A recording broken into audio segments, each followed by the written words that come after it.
Ladies and gentlemen, welcome. Can you tell me, if anybody out there, are you watching this in YouTube? Kate and I think that we see it from YouTube. It's not showing me in our studio. It's not showing me that I can access it. I'm going to say YouTube. That seeing people commenting on YouTube is probably a good sign there, Christopher. I'm not on the screen. I'm back in the back channels. Get on screen, dork. Well, I'm trying to take care of other stuff at the moment. So the problem is, I don't know what it's showing you, but we are having people comment from YouTube. So I think that we're good. That works with me. That's good with me. Eric's watching from YouTube mobile, and Jeremy Godsey said to tell him, Kate, LOL, he says. Okay. Well, good. We can see you. I gotcha. Okay. I mean, obviously, we're live somewhere. I know we're live on Facebook. I guess Joni and Chris Bunner and Joe Tompkins all on YouTube commenting. Are Joan Ashley? Is that what you're saying? Yes. Okay. So. Who else did I call Joni? I forgot. I wasn't sure if you. I don't know her well enough to call her anything other than the ex. Right. Okay. Well, that's good then. So I want to let everybody know from Henry County, because normally, so here's the reason it's a problem. Generally, what I do, the YouTube link, if you just click on our YouTube channel, the YouTube link is a long link. On the backside of our YouTube channel, I can get in and it creates us a short link.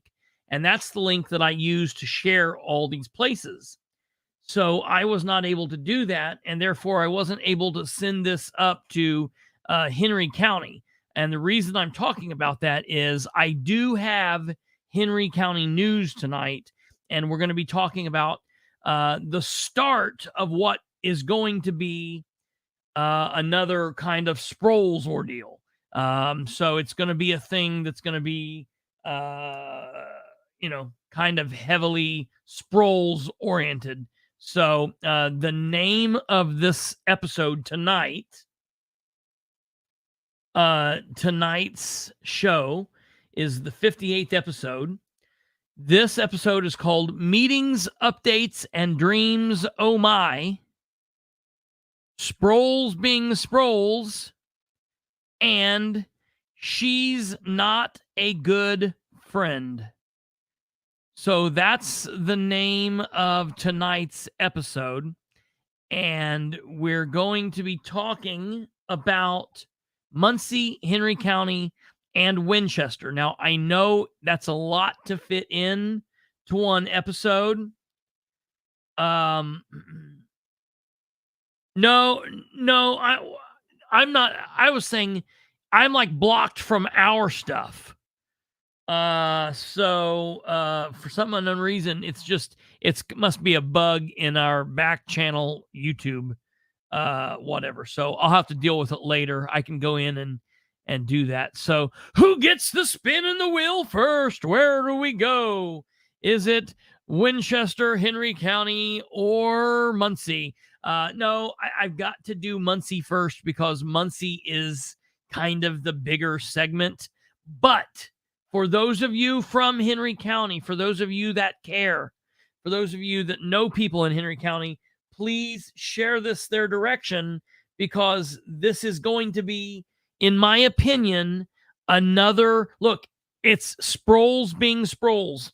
I was contacted yesterday by a source from the Anderson, Indiana Police Department, and I was contacted about an event that occurred not even in Henry County. So, folks, it's going to be an interesting ride. But it's going to be interesting to see what goes on. So I'm going to give you the basic outline of what those events are, and then it's going to be something I'm going to have to look into over the next couple days.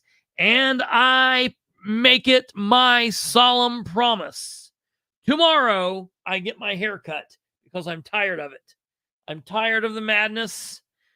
I've been saying it for weeks. Tomorrow is the day. It's Friday. I don't have anything else really crazy on the lineup. So I am going to schedule the damn thing, and I'm going to get my hairs cut tomorrow. Thank God. So we won't have to deal with all this mess come next week. All right. Here's the deal, ladies and gentlemen. Let me make sure that we're shared in Henry County. There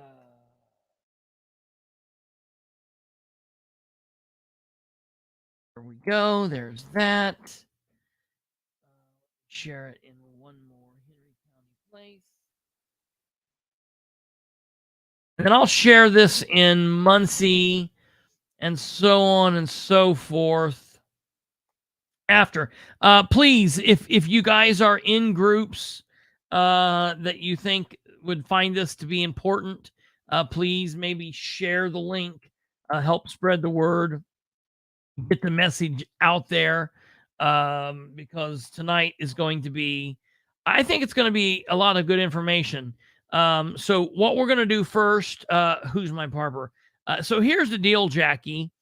I went to one specific barber for years while I was on the police department and at the prosecutor's office, and he died. So he was no longer my barber. And then when I moved to Winchester, I found another barber, and they did God, I wish I could think of that guy's name off the top of my head. Herbie Minerdink. Herbie Minerding. We'd sit around and talk about Josh Kimbrell and what a bitch he was. No, that was before I knew Josh.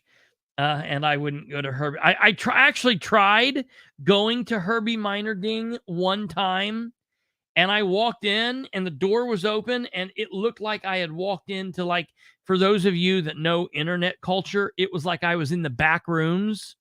Like the lights were going zzz, zzz, zzz. It was all like kind of yellow in there. And I was like, hello? And it should have echoed, but it didn't echo. It was like muted dead right away. I was like, hello? And instantly my voice just faded, and nobody was in there. I was like, this is not a barber shop. This is ridiculous. I'm getting the hell out of here. So to be perfectly honest, and this is quite sad, and this is why it takes me so frequently, weeks upon weeks upon weeks to get my hair cut. I don't have any one person that I go to. I started going to the Blade in Winchester, and they did a great job. I honestly just can't convince myself that I need to drive to Winchester to get a haircut. I guess it would still save me time if I just did it. But over here, I've been bouncing between people at like Hotheads and the girls at, there was one specific girl that was cutting my hair all right at Sports Cuts, but like you can like get your back rubbed and a hot towel and all that crap there. And like if you go in like every other month, you can get it like twice. I don't know. It's all weird. It's kind of about the happy ending. So that's what it's been about. But I've never found anybody that's cut my hair just really right the way I want it done. So that's why it's always kind of an issue. So it's kind of a pain in the ass, but I'm going to do it tomorrow. I dread it. It's a waste of time. I'm just stuck in a chair. I can't be on my phone. My phone rings incessantly while I'm in there. They're like, they think I'm a drug dealer. I know they do. They're like, what is going on with your phone? I'm like, if you wouldn't believe me if I told you. Just think I'm a drug dealer. So, who's that, Brandon? Who do you go to, Brandon? Your stylist. What kind of a man are you? Why do you have a stylist? I've cut hair. Oh my God, I'm getting ready to go down a rabbit hole of weirdness.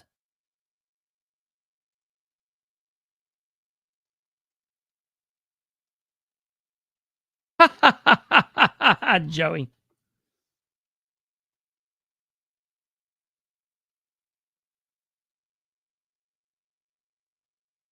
You know, Jackie. Oh, in Parker. The barbershop on Tillotson. Drew Burge in Parker City, the barbershop on Tillotson. There's a Tillotson in Parker.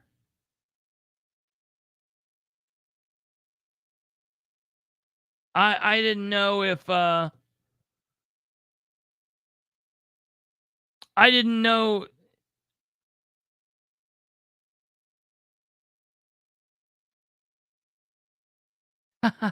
Dan's mini me.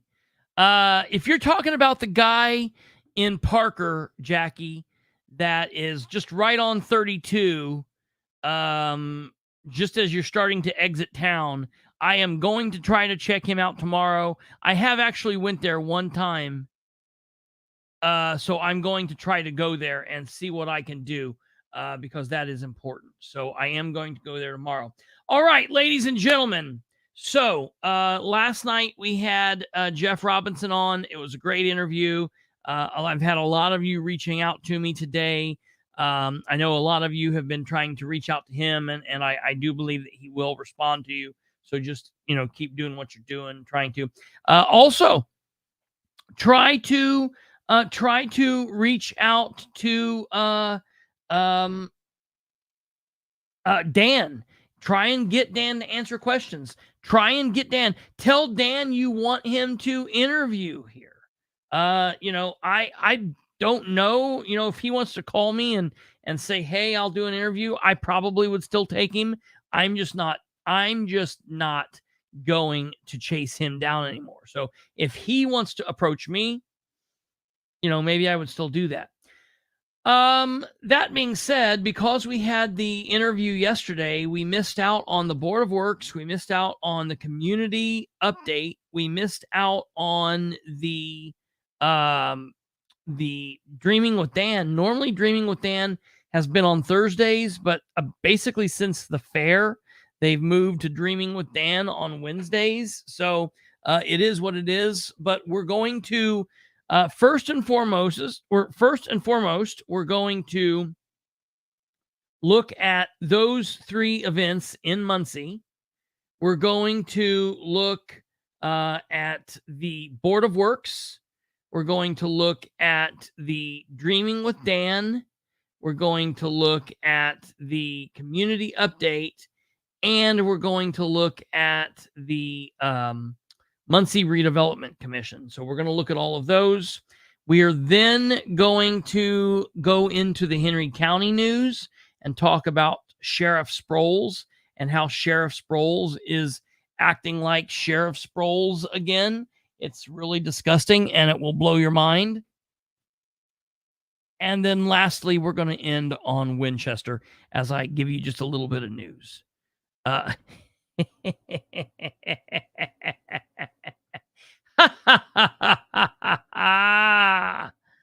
all right, ladies and gentlemen, here we go. Let me pull up this Muncie page.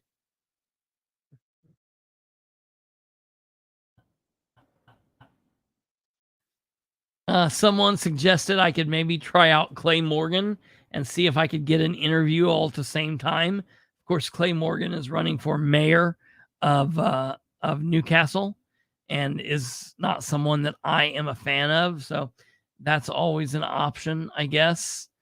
I think I would probably pass. But that is always an option, I guess. Okay, here we go. Share screen. City of Muncie.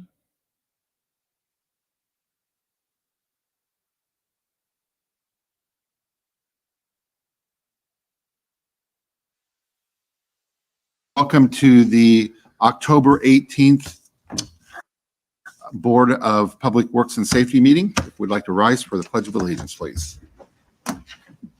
Okay, all three of them are there. This morning, and those who are watching online, we appreciate it.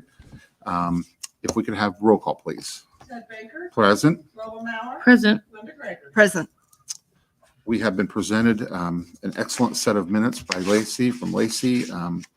If we could have a motion to approve. Since they've been actually getting minutes from Lacey, they're like, holy crap, this is what minutes really look like. This is amazing. I move approval of the minutes from last week. Lacey writes in there, Ted Baker nervously fingers his face in anxious anticipation. Second. Okay, so we have a first and second for the October 11th minutes for approval. All those in, or do we have any comments or questions? Okay. All those in favor signify by saying aye. Aye. All opposed? Thank you. We've been presented with the Register of Claims by Craig Wright, City Controller, Matt Wegley, and we would like to, Craig, if you want to review these with us, that would be great. Morning. Morning. A couple things I just wanted to point out on the claims this week. Really nothing out of the ordinary. We did have a claim for $69,612 to Alternative Service Concepts, and that was for our workers' comp general liability claims, our usual healthcare costs. This was a week where the health insurance did post on there, as I'm sure you saw that. And we also did a second run with Indiana, Michigan Power, Indiana, American Water, and Comcast. And with that, I will open it up to any questions. Do we have any questions from Linda? Yes, I do. I have a couple. Oh, One on page 6. It's for TUI lifeguards, and the payee is YW, and I think that probably should be YM. Yeah. And the other is on page 11. We have 3 reimbursements for CDBG, and since nearly all of their claims are reimbursements, that one needs to be a bit more specific as to what it's for, what we're reimbursing. And I will follow up with Thank you. on the descriptions on this. And there are 3 claims, the total amount, and that was $4,721.56. That's just 4. Okay. Well, do you have anything? Okay. Those were the exact 2 questions that I had also. So, Copycat. well, great minds. Okay. Good job. Do we have a motion to God, approve what is the deal with, claims as presented? Yes. on, But wait, on- we need- We're just down gonna do here. it. We'll get you. Yeah. Okay. I Where move in the approval of the world claims is for our $1,090,433.61. Okay. And we have a second. I'll second. Okay. Now, do we have any public comment? Mr. Yenser. Oh. Rick Yenser. Rick Yenser, newsman, author. You mentioned that you're paying the YMCA to run TUI this summer. How much again was it? I don't recall. Nobody I don't recalls. have Right here. Yeah, I know, but how much? at $6,337.47. That was for this claim. Okay.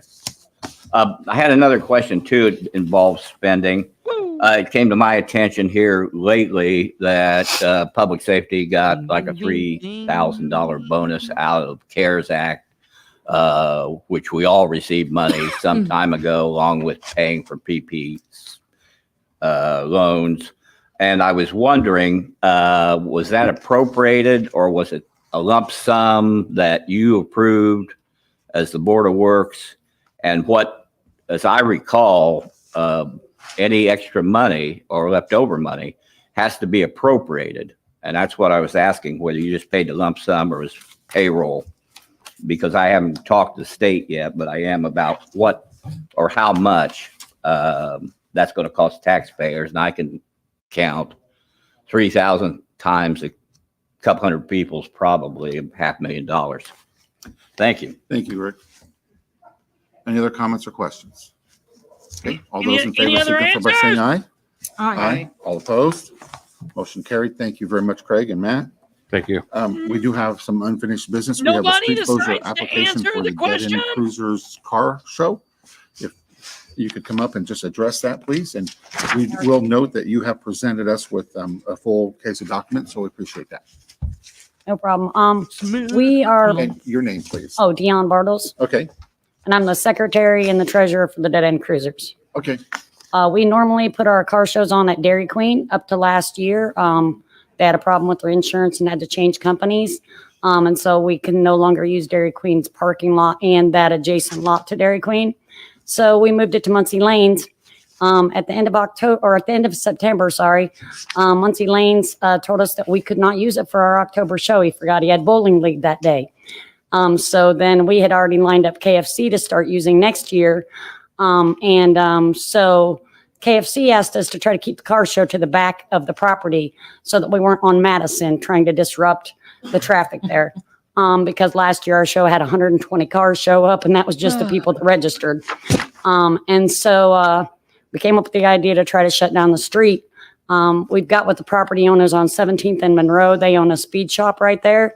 And we found out that they actually own the grassy lot across Monroe Street from the backside of KFC. So they told us we could use that too. Great. But with this being a trunk or treat, we're worried that the kids will get so excited trying to go from car to car that they might try to run across the street right there.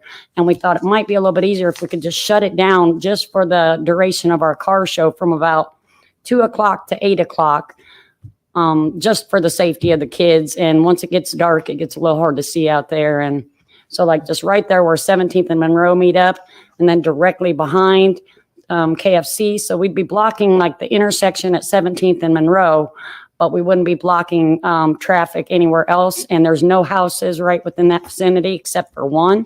And they have another exit that they go out of to get off their property. So and we're sorry about the short notice, but we just didn't know. And this is the first time I've ever tried to shut down a street. Well, it's very well thought out, so I appreciate that. Any, You answered my one question of whether or not there any impact on housing or, people who live there. And it sounds like that's Will there be any been alcohol been there? considered. It's a car show, you idiot. I don't have a problem with it. We'll probably ask again next October because our May and August shows, we have 3 shows a year, May, August, and October. Our May and August shows just aren't as big as our Halloween show is. It's our biggest show of the year. And so we'll probably ask to do this again next year if this works out okay. But this is nothing like the Madison Cruise. We never do it on the same night as Cruise Night. And like I said, we're going to try to keep this to the back side of KFC as much as we can. And then, like I said, 17th and Monroe said we can use their parking out front. And that part of their street right there at 17th and Monroe where they enter their property too. So. well, we appreciate you proceeding with this in the correct way and the right way and doing it, the best way there. There And won't be any cars your there. attention to There public won't be safety. any We fun there, appreciate will that a there lot. be? So thank you for hosting this. Do we have a motion to approve this street closure It's a as sweet presented? and fentanyl. It's Muncie. I make a motion to approve the application for the street closure. I'll second. Okay, and do we have any comment from the public at all? Comments or questions? I have one more question. Okay, Would it be possible to get some barriers Drunk or drunk? or maybe to try to, we can barrier it off with cars and cones, but I just didn't know if there was a fee to try to get like the sawhorse type barriers And that would probably come from the street department. I would think so. Do we have anybody from the street department here that may want to address that? Minutes. Ted nervously fidgets with his glasses. Is it okay if we use a couple cars to block off and cones and, Sure, Quit that's asking safe. questions, all right, lady. as long as, we just weren't sure if it was okay to park them like my You're car gonna- sideways. It's just a little car, but we thought we could put cones You're not and, going to have the barrier, radios in yeah. those cars, are you? Safety is important. There's So, not okay, going to well, be thank any you. dancing, will there Okay. be? All those in favor signify by saying aye. Aye. All opposed? Thank you very much. And Lacey, we'll sign all the paperwork, and just right after this meeting, Lacey will No, have he's your not copies here, for you. Brando. Okay, Oh, so if you okay. would All right. wait He'll for a be moment, that'll at be fine. the Thank you. MRC meeting, just And then we have campaigning some and a new business, campaigning and a a campaign. second amendment to host venue agreement for Ironman 7D.3 Muncie 2025-26. Do we have someone here to address that, Mayor? Whoa, bing, the mayor is here. Good morning, Dan Ridenour, Mayor of Muncie. Rise. Kind of like Mephistopheles, he just appears. We have worked with Me Ironman, and of course, too. the 24 event is already under agreement. But we have come to an agreement on 25 and 26, so extending it out 2 more years. That's all this is. But Dan's only there because he had the actually- dates are set on there, as you can see, moving the event back to July, which a lot of the participants are Obviously, happy this about. is not Dan. This is clearly David Byrne preparing to star in his new remake of Stop Making Sense, where he's got the suit. It's like five suits too big. Okay. Hey, Yvonne, what's going on? What are you saying what about? What did we what happened? Let's go back. I was talking. Sorry. Let's go back and listen to what Dan's saying here. On 25 and 26, so extending it out 2 more years. That's all this is. But we've had the dates are set on there, as you can see, moving the event back to July, which a lot of the participants are happy about. So that's July 12th, 2025. And the July farmers, 11th, Yeah. 2026. and the farmers are a little happier. Yeah, It's not in harvest season. and it continues to grow and build success. So Oh, Yes. he's here because Yeah. this is a successful thing, Okay, and no one do can we have a dare ask motion him to questions. approve the second amendment? I move approval of the amendment. Second. Okay, any other public comment or questions? Okay, all those in favor signify by saying aye. Aye. All opposed? Okay, motion carried. Thank you, He's Mayor. on. At this time, we have no other business unless someone else has a question. Craig? Mr. Wright? A couple things. First of all, I want to say on the Iron Man that it was awesome to see Where the did the mayor team go? of Muncie, the 3 for Muncie this year, which consisted of the mayor and Matt Wagley and Dustin Clark, who did an absolutely great job on the team portion of it. So congratulations to them. One of the things I wanted to clarify on the ARP is the funds that were paid for that are being paid out of the ARP, which is no cost to the taxpayers, and the money is already appropriated. Which we don't see the appropriation, we see the expense. Correct. Right. Correct. So I just Okay. wanted to just to clarify on that. Thank you. Very Thank you. good. We city taxpayers, federal taxpayers, you do. So, okay, any other questions or comments? Any other? Okay. Okay, with that. So it did not come out of edit. Meeting adjourned. Good. All right, meeting adjourned. So this was a pretty simple this is a pretty simple deal here. What happened? No big craziness. It just ran as it does, blah blah blah, as easy in and out, no issues, no big ordeals, no real serious explanations on things. It was what it was. All right, ladies and gentlemen, here is the mayor's community update from yesterday. Now, keep in mind, it's only 3 minutes. And there are a number of things that we want to talk. Good morning, Muncie. Dan Ridenour here. Today is Wednesday. It's October 18th. Beautiful day out. A little cool, but it's going to be in the 60s. There are a number of things that we want to talk about today. First of all, we want to make sure that people know that the official Halloween trick-or-treating hours are from 5 to 8 on the 31st. Now we will have at City Hall, we'll have what has become an annual event, the trunk or treat event that will have police and fire No, and Yvonne, some other activities. ARP That will money be they're from talking 6 about. p.m. to 8 p.m. The ARP money they're talking about is the $3,000 bonuses that Dan just gave to police and fire employees last week or the week before in a pay for vote type of a scheme. I mean, in a pay for bonus type of a scheme. I mean, not a scheme. I mean, just giving the people that worked hard their money. But we'll have that. We hope that you can bring the kids, dress up yourself, and enjoy some food and some fun and some Halloween trick-or-treating downtown. Last week, we discussed the GROW conference that will be taking place on November 4th. It looks like it's going to be full. There may be a couple spots left, but it's getting full. So you will want to register. And they have placed a last day to get a ticket will be the 26th of October. So just wanted to let people know that if you're a female entrepreneur and or business owner and you're wanting to participate in the GROW conference that'll be going on at the conference center at Horizon, you'll want to get your ticket by the 26th. We have a great convention center here in Muncie, and a lot of events come through, and we're really excited to be able to have this one. So please come here and support your local business. There was a nice setup there for the Dream with Dan will be this evening. Tonight's guest will be Kevin Kirby from the Muncie Visitors Bureau. Yeah, isn't this right? And also Angie Hibner from Downtown Development. So they'll both give some updates on their organizations and what they're doing. And I'll be there to provide some updates on some city things. So we look forward to that. It'll be 6 o'clock here at the auditorium and also available online. Oh. This Saturday is the annual Ball State Homecoming Parade. So it'll start at Muncie Central, work its way downtown, across Weiser, and then up to University, going up Wheeling, and then up to University, and then University out to the campus. And it's always well attended. There'll be some treats and some fun and a lot of great things going on. Definitely a lot of tricks. Adams Family opens up at the Muncie Civic. I've seen bits and pieces of some of the show at some other events where they did some sneak previews. Hibbler? It looks like it'll be a lot of fun. Unfortunate name, great entertainment. So Adams Family at the Muncie Civic. We're so thankful to have the Civic here in our community.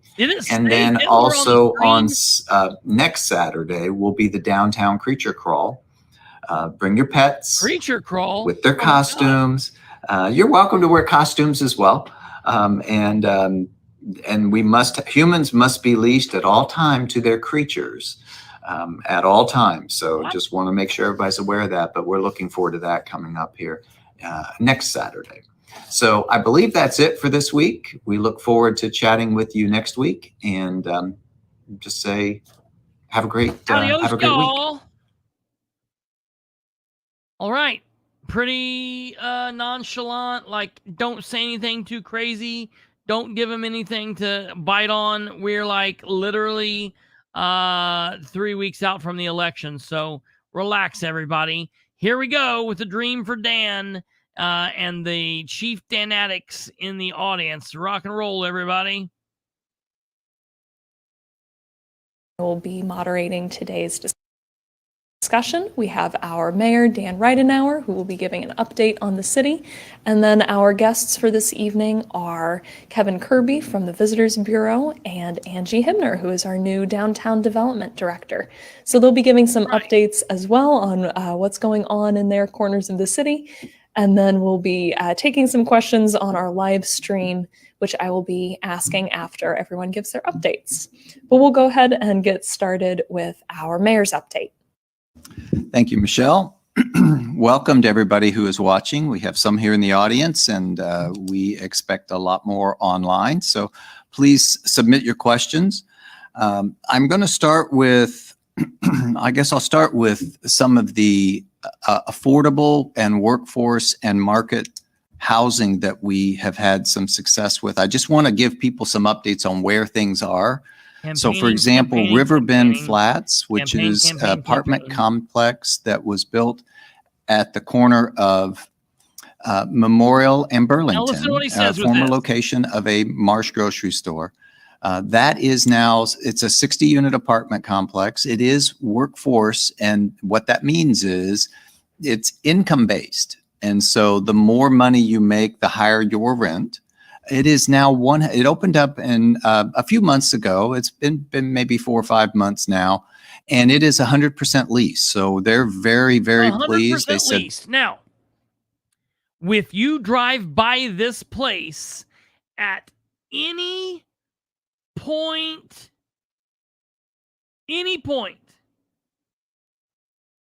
there's never more than like 30% of the parking lot full.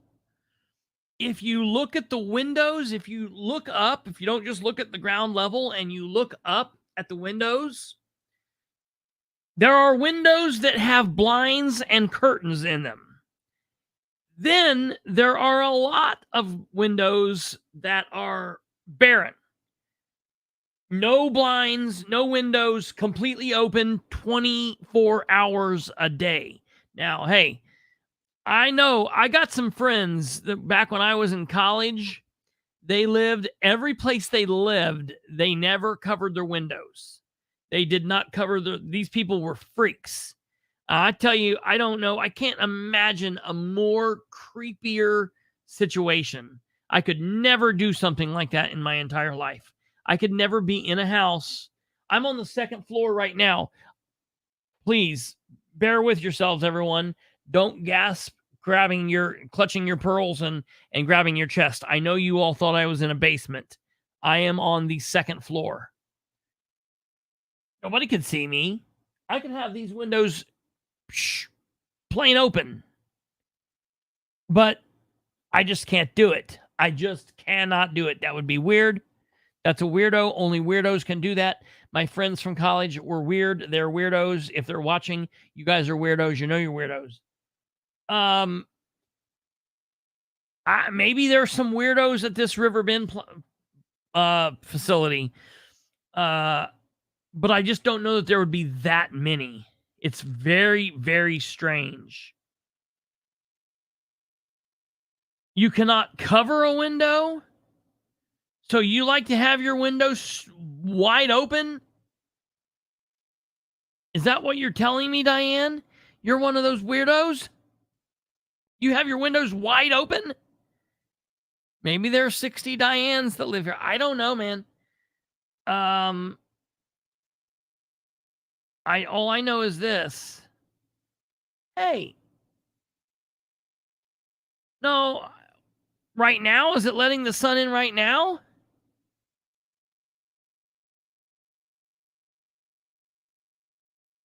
Oh no.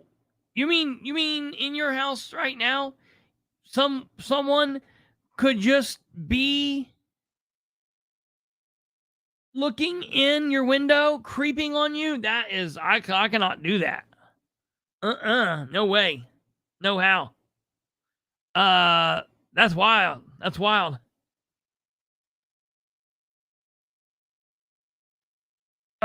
Ooh. That's weird. Also, have we seen Diane Stevens in a while? Is she okay? I might need to reach out to her. I don't know if I've seen her in a while. Okay, onward ho. So I'm just saying, maybe this is 60% full. I imagine it will be full at some point. It is not now. It is simply not full now. I don't believe it's full now. I think that this is a lie. It filled up much more quickly than they were expecting. And so they're very happy about that. It does have on-site management. But there are no openings at this particular time on that 60-unit development. One of the other things that we have going on is City View 1 and 2. I just kind of want to give you a feel for where things are. They started with 9 houses. So basically what City View was is we took lots that the city had acquired over a number of administrations. And many of them, they got these through tax sale and or they got them from property owners that were not maintaining the properties. They, on all of these, they tore down the houses because they were not usable. And so the city has been maintaining those lots, and we packaged a group of those together for what will end up being 61 affordable homes for people to rent in the beginning. And then after 15 years, there's an opportunity for purchase, but they will be able to rent, and it's also income based. So if somebody's making $20,000 a year, their rent is here. If they're making 30,000, it goes a little. Designs that are actually like pole barns that are blue and brown. Yeah. Oh, okay. Just making sure. So I can rent that for 15 years and Yep. then they'll let me buy it. Mm-hmm. Maybe. Mm-hmm. Mm-hmm. So in your life, if you're lucky enough, you'll be able to pay basically 2 mortgages on this tiny little house. That doesn't look like the pictures that he promised. It doesn't look like the pictures. No.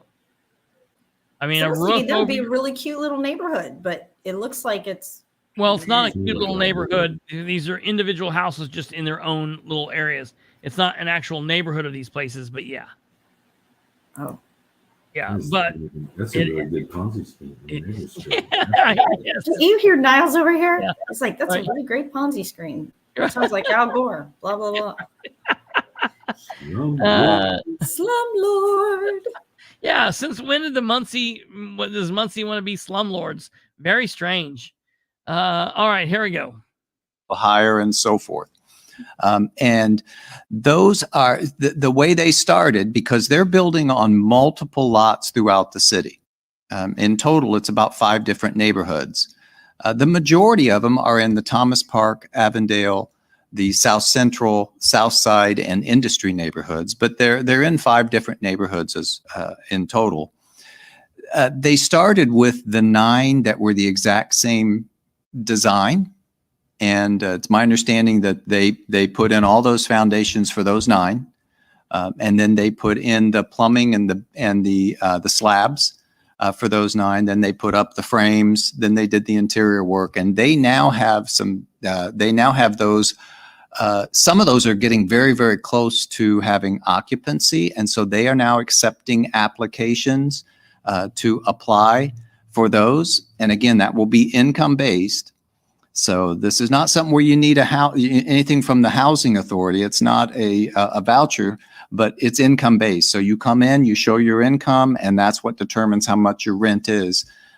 Most of these are 2 or 3 bedroom single family homes. There are some townhomes that are a part of that, but they did these 9. And now they've started putting in some foundations on some of the different designs. So they've got some that are a different design than those first 9 houses. And I think construction purposes, if somebody builds the house here and then goes to another lot and builds the exact same house here, and then another lot and builds the exact same house, they say it's easier for them, both with supplies and with the people who is actually doing the work. So the second house is going in. I've seen some of the different shapes of the foundations. And so those have started. And then some of the townhomes are moving along quite well. All 2 floors of the townhomes are up on Macedonia. This is near Macedonia and 8th Street. There's an 8-unit building and a 6-unit building. And then there's a 10-unit building on 8th Street near Macedonia. So they're all in the same area. So those are also going up. But I wanted to let people know that they can apply. We have posted this on Facebook a couple of times. I didn't get it written down before we started this meeting. I came from another meeting directly to this one, but I know it's Pivotal is the website. We'll put it up on Facebook again, but you can apply at Pivotal for one of these 9 that will be done relatively soon. The others will be sometime in the spring. But those are going up, and we're very happy to have these houses going up throughout our community. It's a nice positive vibe for many of those neighborhoods that have not seen a lot of investment. And it's a nice opportunity for people to move out of maybe some homes that are not in good condition and into some homes with some income controlled rents, because they're all based on your income rather than market rent. So that's helpful. And then we have another development that will be starting. It's about ready to close. They bought some lots in the Industry neighborhood and the Whiteley neighborhood. And that is to close sometime in November. And that will have 46 homes altogether. And it's the exact same situation. These will be income based for the amount that a person pays in rent. And that way it makes it affordable for those who need it to be affordable. And that was the goal on these 4 developments. We got 4 of these state competitive grants approved in the 3 years. And we're very happy about that.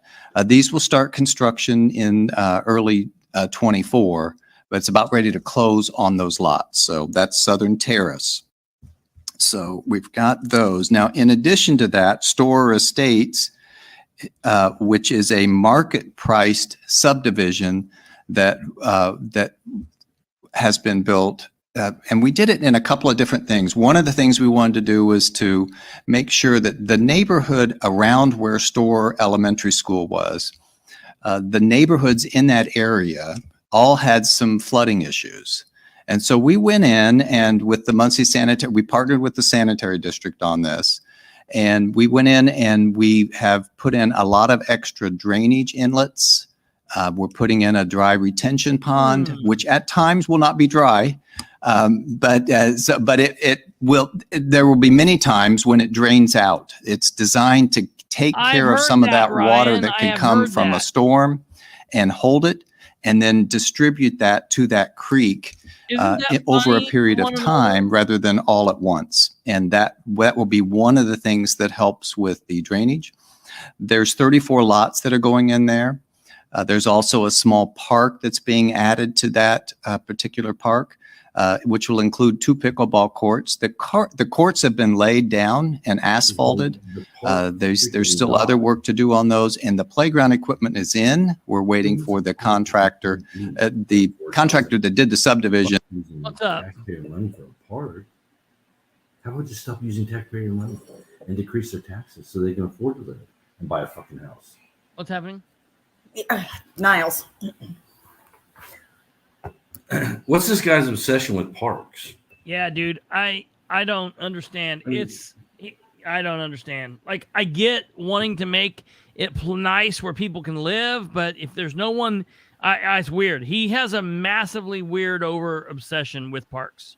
I mean, how about we just not build parks, not spend taxpayers' money, cut their taxes so they can afford to buy a fucking house instead of buying one of your Ponzi scheme shit pole barns. Right.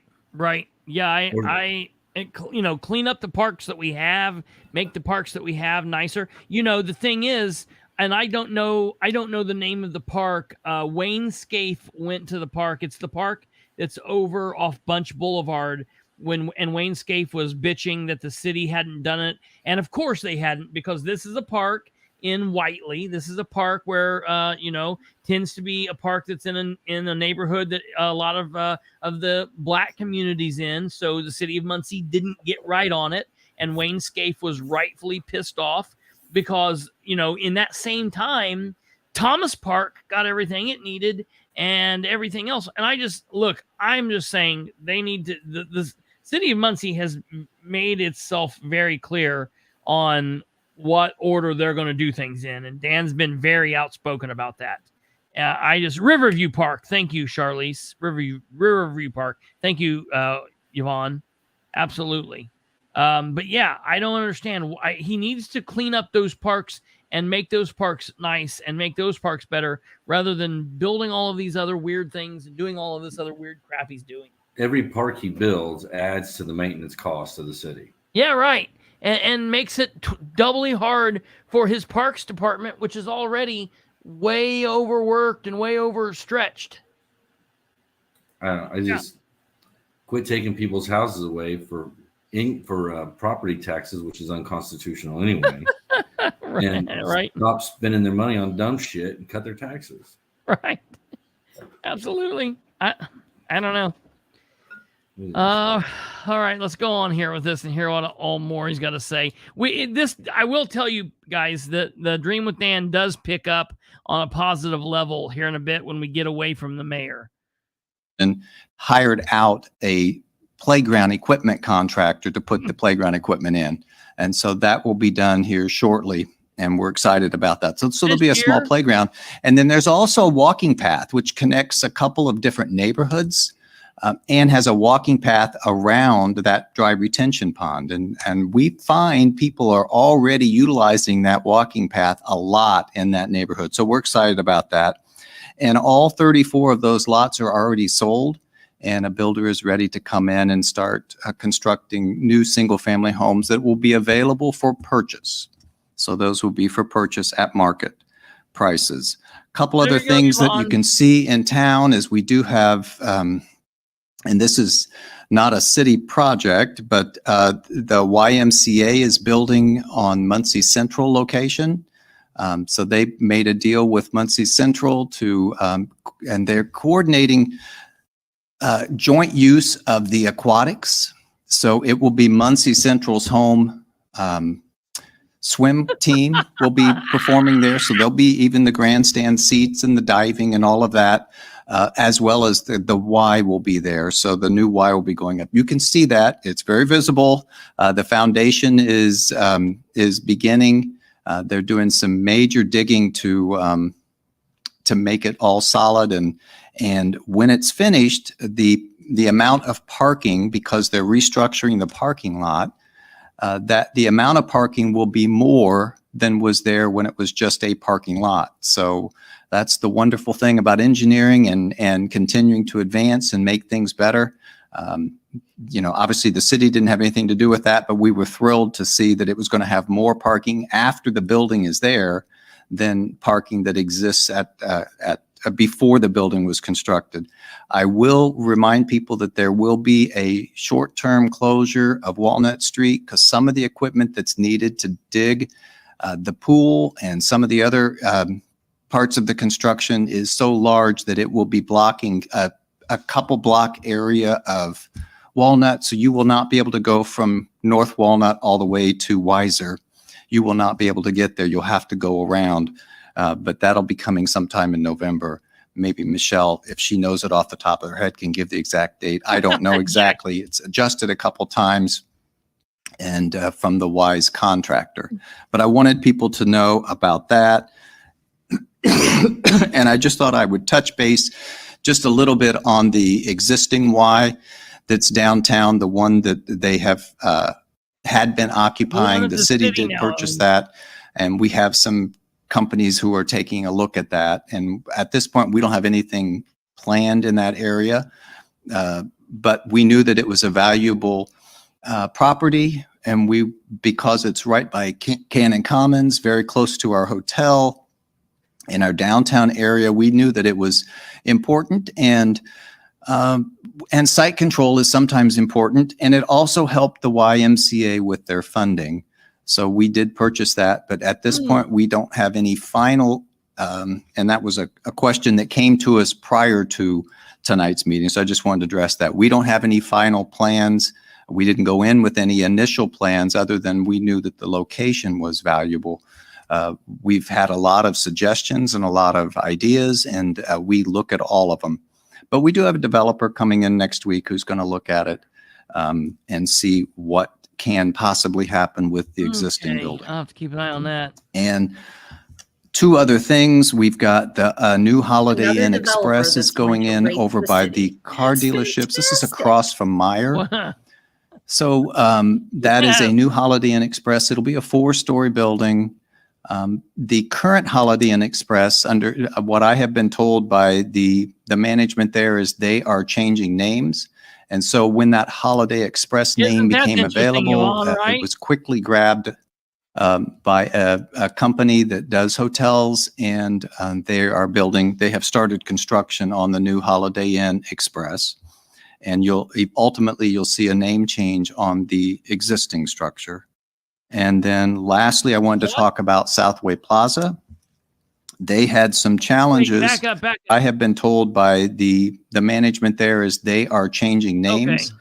And so when that Holiday Express name became available, it was quickly grabbed by a company that does hotels, and they have started construction on the new Holiday Inn Okay. Express. And ultimately you'll see a name change on the existing Comes structure. Holiday Inn. Here And comes then lastly, Southway. I wanted to talk about Southway Plaza.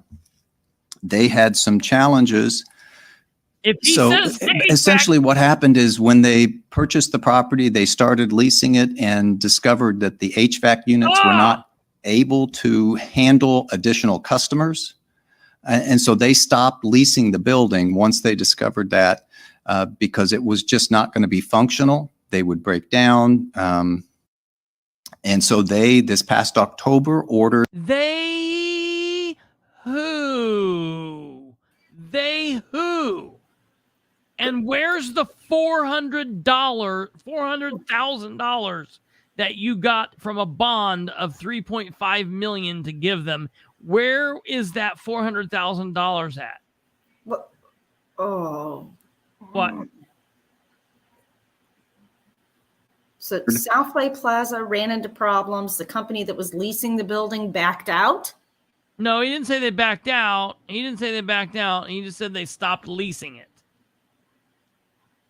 That sounds to me like they backed out. No. You're not. It's we're using the word wrong. They didn't quit leasing the building. They stopped leasing it out to people. They stopped leasing it to other companies. I got you. Is what they're saying. Leasor. Yeah. However, leasee. that doesn't explain why they're not here. Where are their jobs? Where are their 100 jobs that they were bringing to Muncie? The guy that bought this is one little man. One little Indian man. Thank you for clarifying. What? The lease thing. Yeah. That's what it is. So yeah, I want to be clear. I would love to be able to bash Dan and what you say is right, but it is because they're the leaseor. Which to me, I've not found anything out. Now I'll tell you, this is probably the perfect time to pause this and tell you guys, do you remember, I want to ask you guys as a group, do you remember in the last couple of weeks while I was asking the city where the money was, let me show you what I'm looking at here. Remember when I was asking you, asking the mayor to show me what he had reference the Southway Plaza being purchased and all of that and any money in and out and blah, blah, blah, blah, blah, blah, blah. Okay, remember that? Well, does anybody remember what the response looked like that I got from the city of Muncie? Here it is on screen for those of you that don't recall. Okay, let me get to it. It says right here is a response from the mayor's office regarding purchasing information of Southway Plaza. There are no documents relating to the sale of Southway Plaza. There have been no funds paid to Brick Red and no money receipted to the city. There have been no funds paid to Brick Red. Well, I know there were $400,000 that Dan was going to give to the person who bought it. He kept saying it was Brick Red Systems. So who was it? He wasn't saying, I don't know what's going on. So I changed my request and sent this back to Marlene. I said, is it possible for me to ask you if you could send this back to the mayor's office and ask the same question during the same time frame involving everything the same? The only difference is I am requesting they look at communications in or out to any fund and any funds in or out to Top Star Realty Group instead of Brick Red Systems. And Marlene said she would do that. So she did so. She did do that. And then a couple days after she did that, Marlene sent me the following message. Okay. And I want you guys to see this. The second message then came to me and said, Chris, here's the response from the mayor's office for your latest request regarding Southway Plaza. Please reply to Mr. Bilbrey that again, there are no documents relating to the sale of Southway Plaza. There have been no funds paid to Top Star Realty Group and no money receipted by the city. Thank you. So I got this and I was pissed off. And I reached out to the mayor and I said, listen, I don't know what we're getting at. I'm asking you where the $400,000 went. I don't care what you want to say it, how you want to call it, what the deal is. You're telling me you never spoke to anybody about Southway. How did you know that they were doing this? And how did you know? I mean, it just came into your brain one day. There was no communication at all. And he refused to answer me. I reached back out to the personnel department and I asked them, and they said there was no communication, period. No communication. Then today, I get this little gem.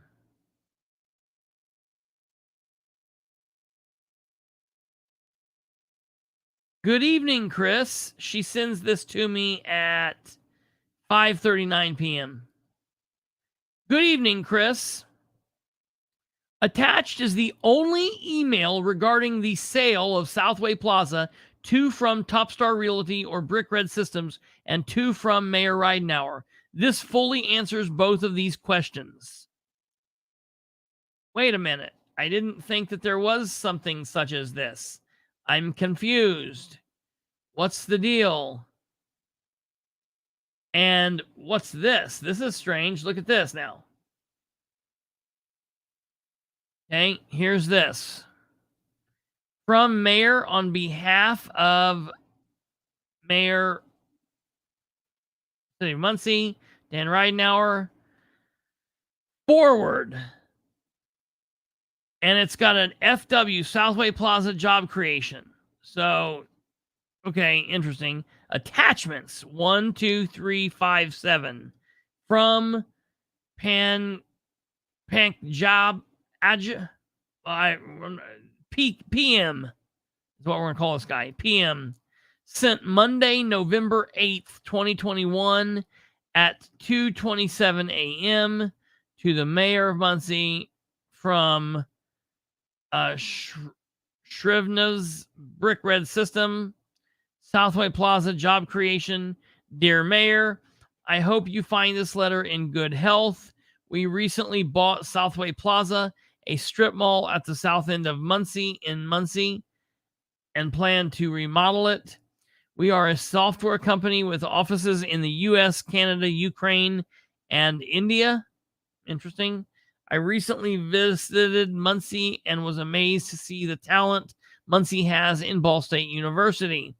We plan to create at least 50 new IT jobs every year for graduates out of Ball State University in Muncie every year. At least 50 new jobs every year. As we plan, we need to understand what support I can get from the city to make it successful. I was wondering if we could request 15 minutes of your time for an online meeting. I am flexible on date and time and adjust my schedule based on your availability. I will be looking forward to meeting you. PM, Business Director, Business Development. Here's the phone number. Here's all this information. And here's this. So 1, 2, 3, 4.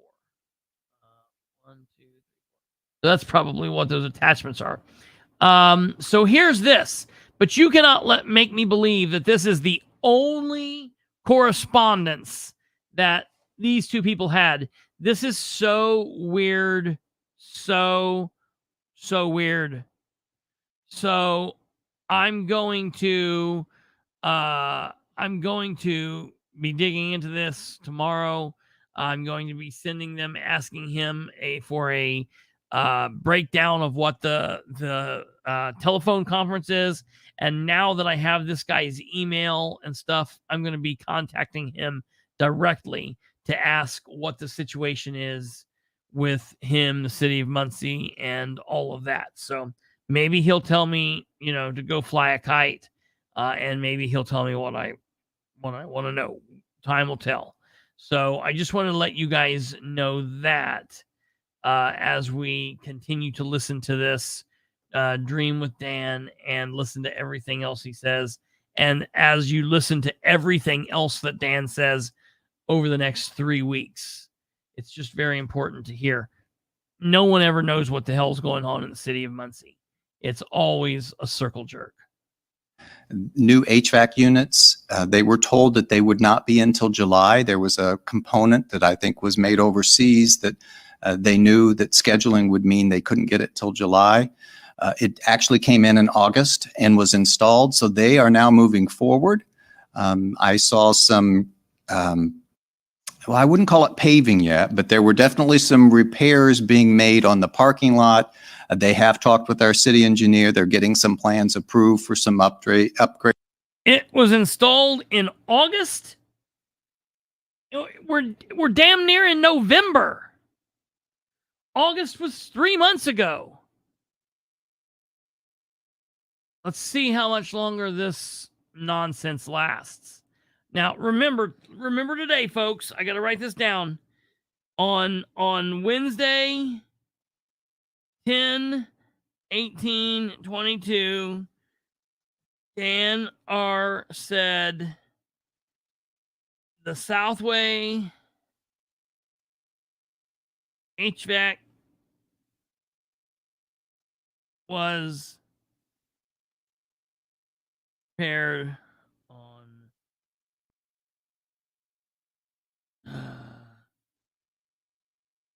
paid in August, was fixed, paid for and fixed in August of 2023. So we'll wait and see. I'm going to put that in my list of things to hold on to. All right, let's go on. Upgrades to the actual shopping center now that they have HVAC, and they're looking at getting some of those buildings moving forward and are actively now looking for tenants for those. Possible. But I just wanted to give that update because that was another question that was asked in advance of this meeting. So I just thought I would go ahead and answer those. And I believe that's all of my update at this particular time. Excellent. And I don't know Thank if you can help with when that closure is on on Walnut Street. Yes, we still, last I checked, did not have an exact date of that Okay. closure, but I believe it'll be the first week in November and is projected to last about 2 weeks. So we'll keep updating as soon as we have more specific information about that. So we have 2 first timers here with us during with Dan. Thank you very much for joining us this evening. I think I'm going to have Kevin go first. Would you introduce yourself and give us just some updates on what's going on at the Visitors Bureau? Be glad to. Thank you, Michelle. I'm Kevin Kirby. I'm the CEO, Executive Director of the Muncie Visitors Bureau. I just recently had my first anniversary. September was the mark of 1 year, and we've had a really fast and furious year, reinventing, reimagining, If we were doing redirecting this, the focus of the Visitors Bureau.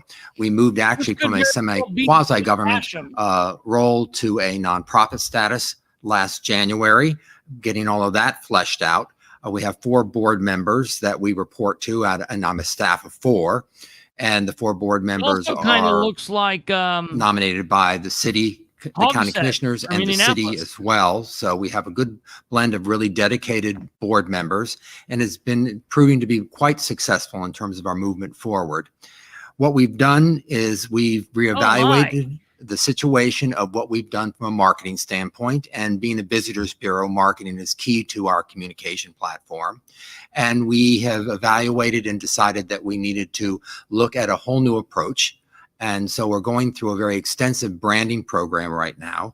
And the branding program will give us a sense of who we want to be and how we want to communicate that is who we want to be and how we want to be, and really communicate how we would like the city to be responsive to the interests that we hope will be generated by what we do as we promote outwardly to visitors from all over the world.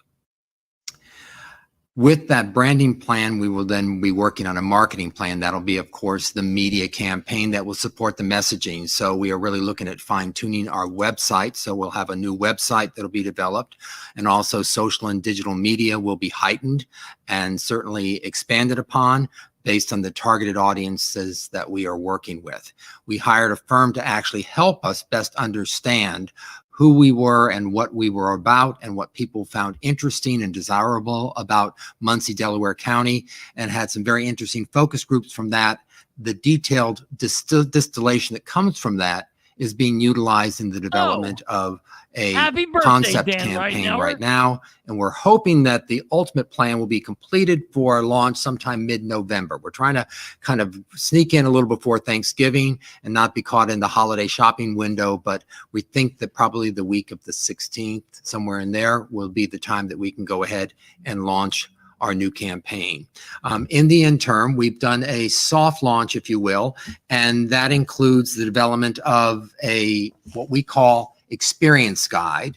And the experience guide is a new version of the visitor's guide that was used for a number of years. What we did is we put together a book that is more coffee table friendly relative to keeping it out as opposed to putting it on a shelf, and going through and really listing out all the assets and attributes that Muncie, Delaware County provides the community. And we have found that many members in the community are surprised by things within the book that they knew nothing about. So the experience guide is good for both residents, as well as this is something that we make available to visitors through 3 different platforms. They can either come into the office, and we'd love everyone to come in to visit and plan itineraries and find out what's going on. They can also go online, and then we have an active click-through page version of this document. And if they want to call in, they're more than welcome to, and we can always mail this guide out.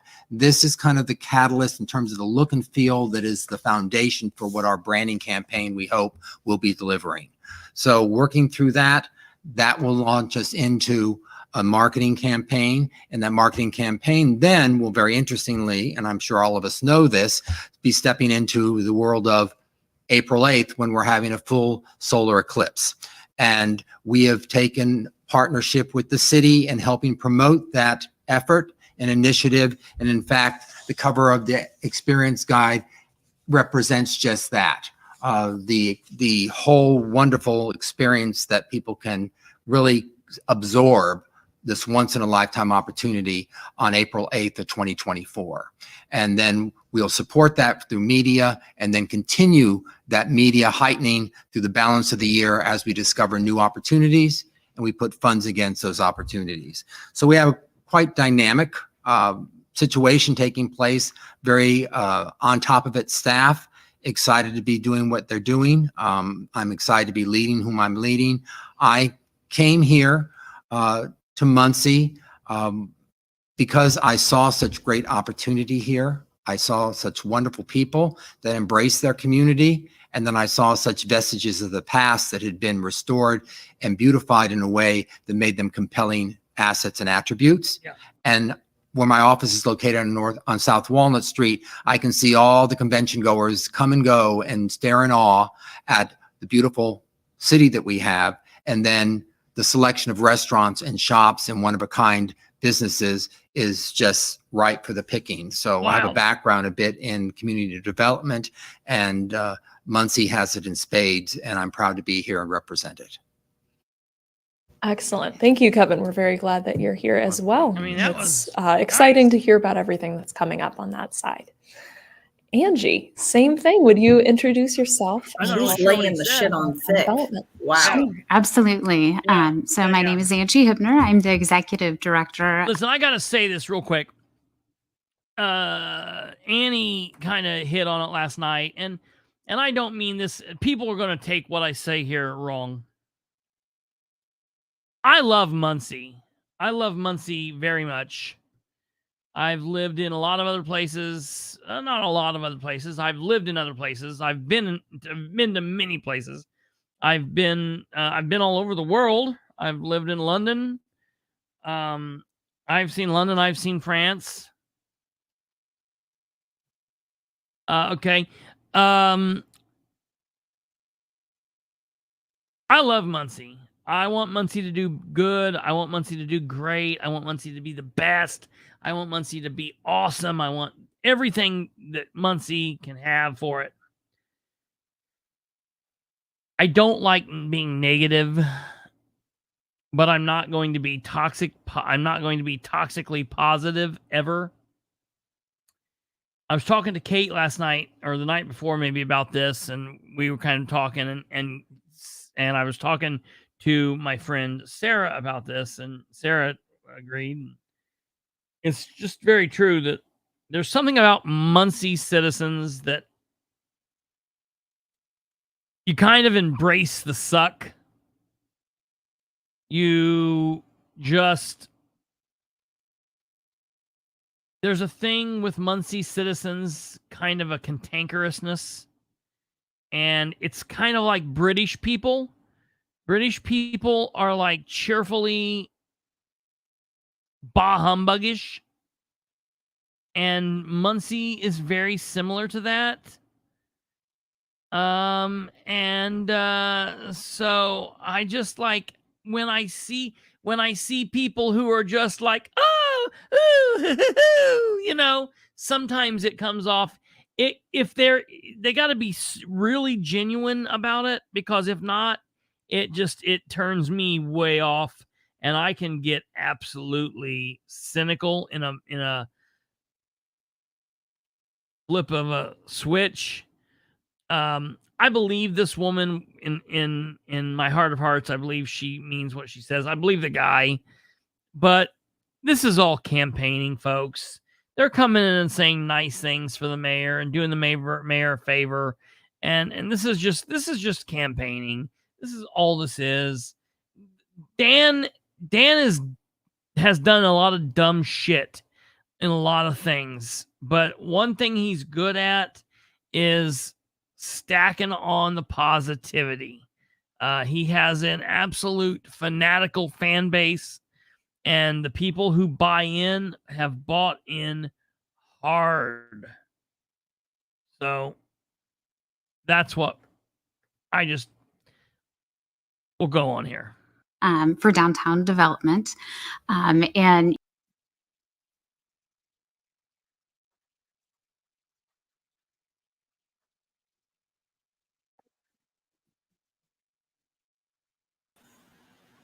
Kristopher?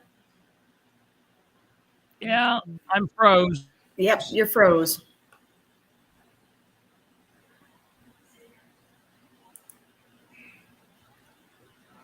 What's happening on the screen? Well, I was trying to add your thing back up, but you are froze. You gonna back out and hop back in, dear? I'm gonna try not to. No, I'm gonna let the little ball. What are we seeing on the screen right now? Well, right now you've got your hand up by your face and you're looking down to your left, I think, with your little plastic thing that you're chawing on in your mouth. Yeah, let me, because I can't even back out because I've got the. Oh, here we go. All right, here we go. Oh, look at that. Unfrozen. Okay, I thought we lost you again. There we go.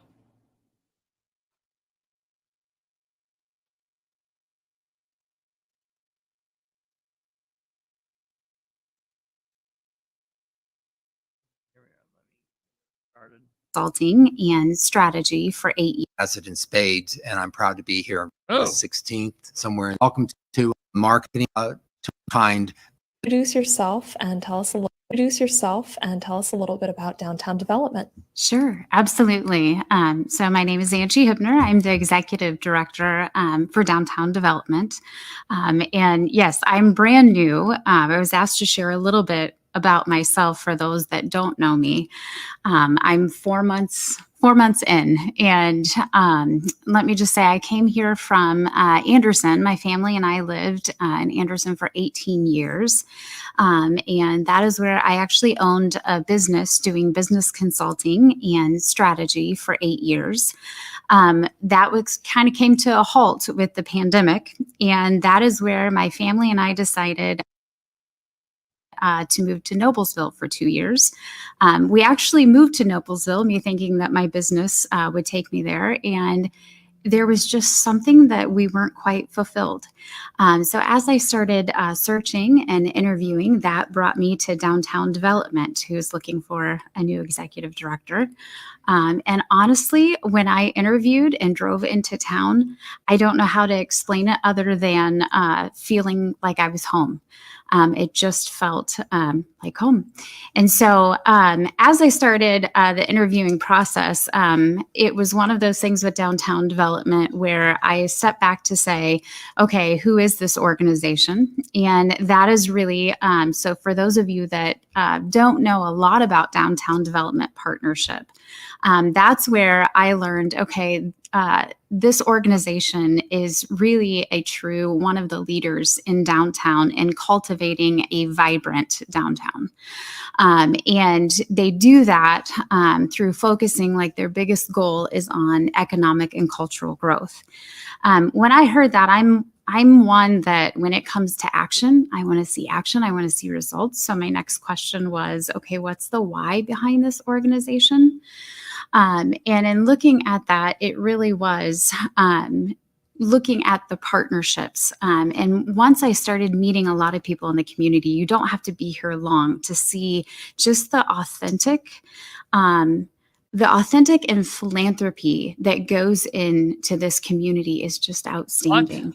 And so after coming on board, that was me stepping back and kind of looking at the numbers. I was absolutely amazed. And I'll just share them with you that since 2015, we have created 96 new businesses in the downtown. 8 of those were just this year.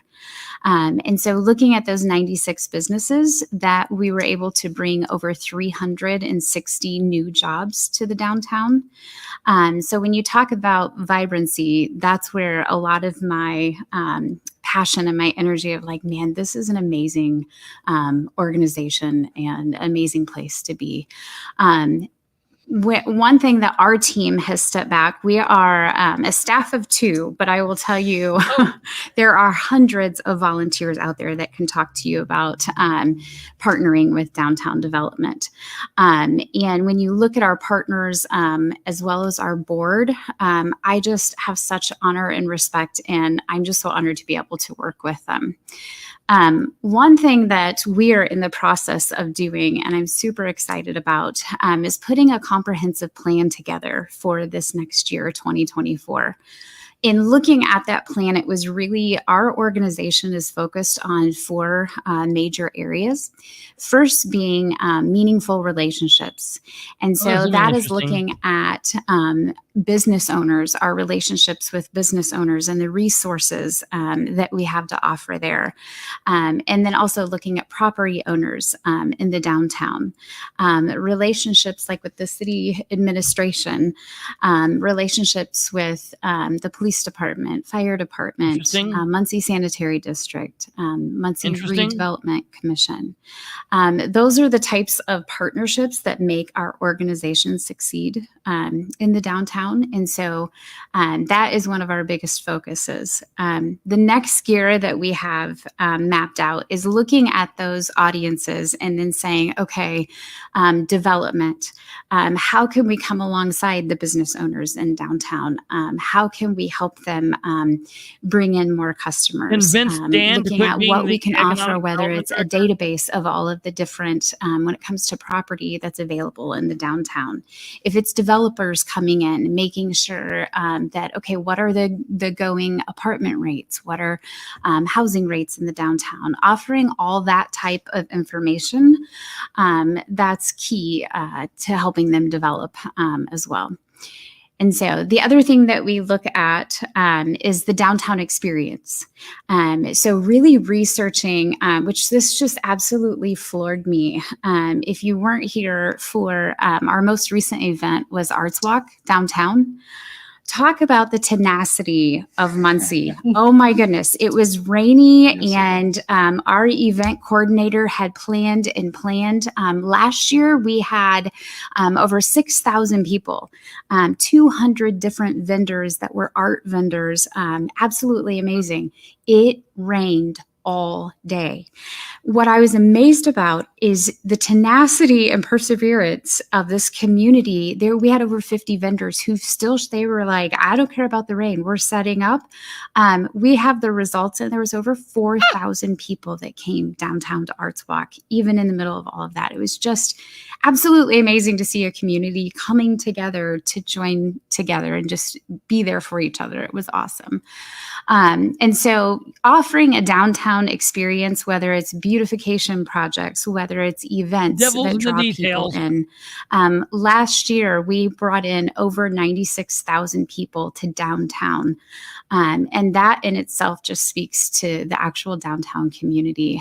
We really are creating a neighborhood that's for everyone. So we are mapping out and looking at what that looks like and how to draw in not just local people, but at the same time regionally. And we had people this last year for Fire Up, one of the biggest events that we put on into the downtown.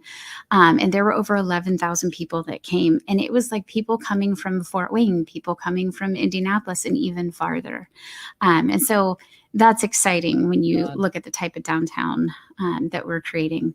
The fourth gear that we're focusing on in our plan has to do everything that like our organization could not exist and couldn't accomplish the projects that we have done without our partners. So we are fully funded by our partners.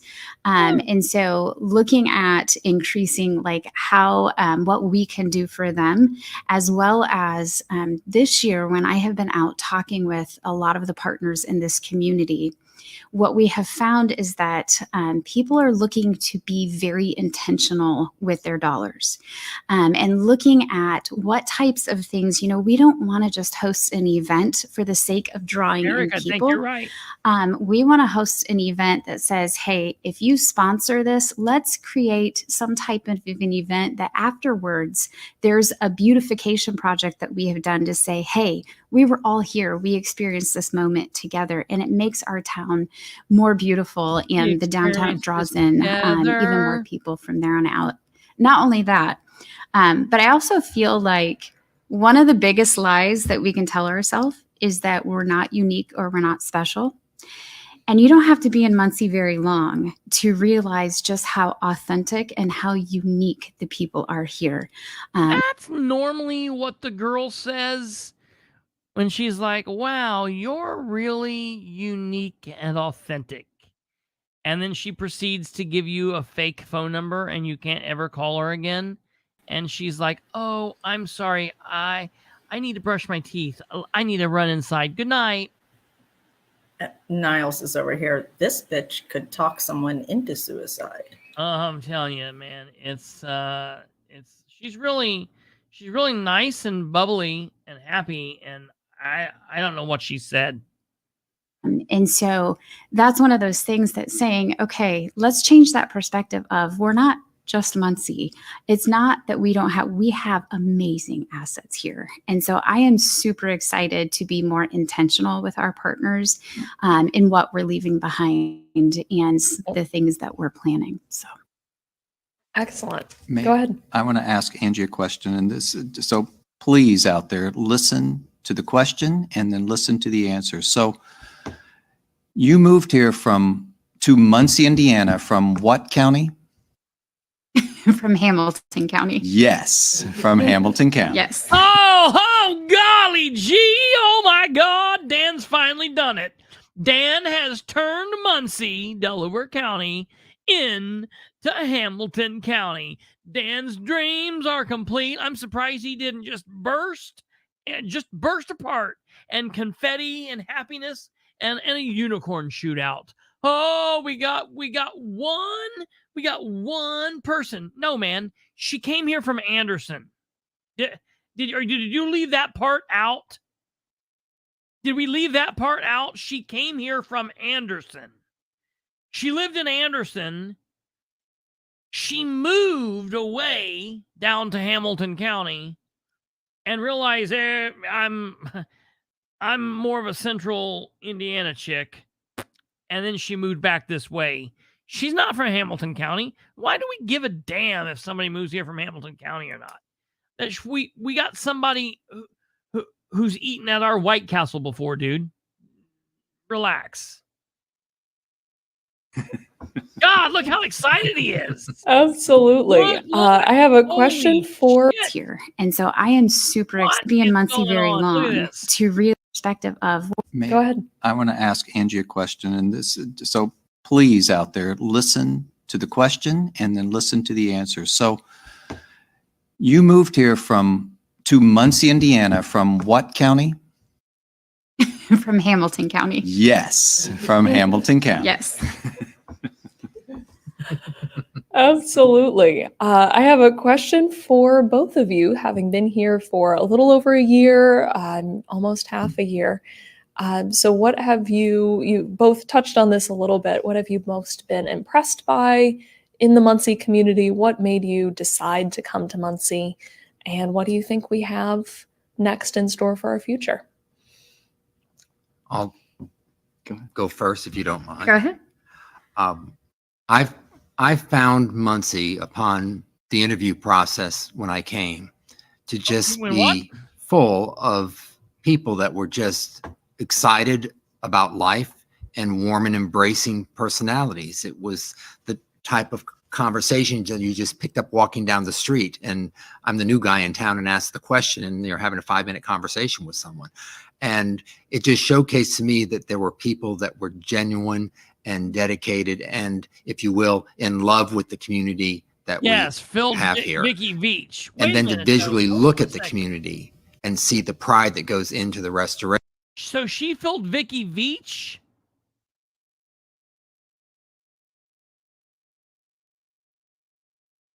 Okay, so she filled Vicky Veach's seat, but who's taking over for Cheryl Crowder? Because I know Cheryl Crowder's leaving too. So who's taking over for Cheryl?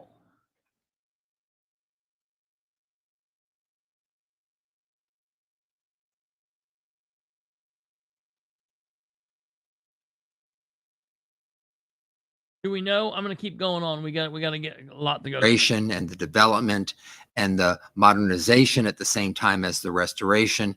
It just showcases the fact that there's an across the board commitment, not only by the city government, but also by the individuals that live within. Calm down and relax, everybody. I might have had that wrong. I thought Cheryl was leaving. So Cheryl, okay, I've got that backwards then. So is Cheryl, there's no news that Cheryl's leaving. From everyone out there, I maybe had that backwards. So is Cheryl staying where she's at, or to everybody's knowledge, do you believe she's staying? I thought that's what I was picking up from you guys.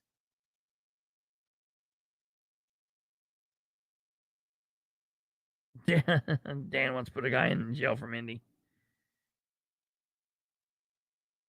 I know Vicky retired, and I knew that was planned for a while.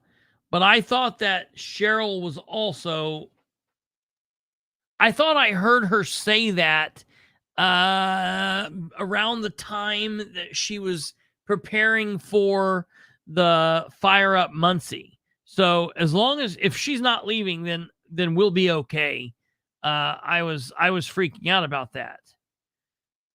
Okay, thank God she is staying. Okay, so let's put that up on screen. That's big. Cheryl Crowder is the downtown events director, and she is staying.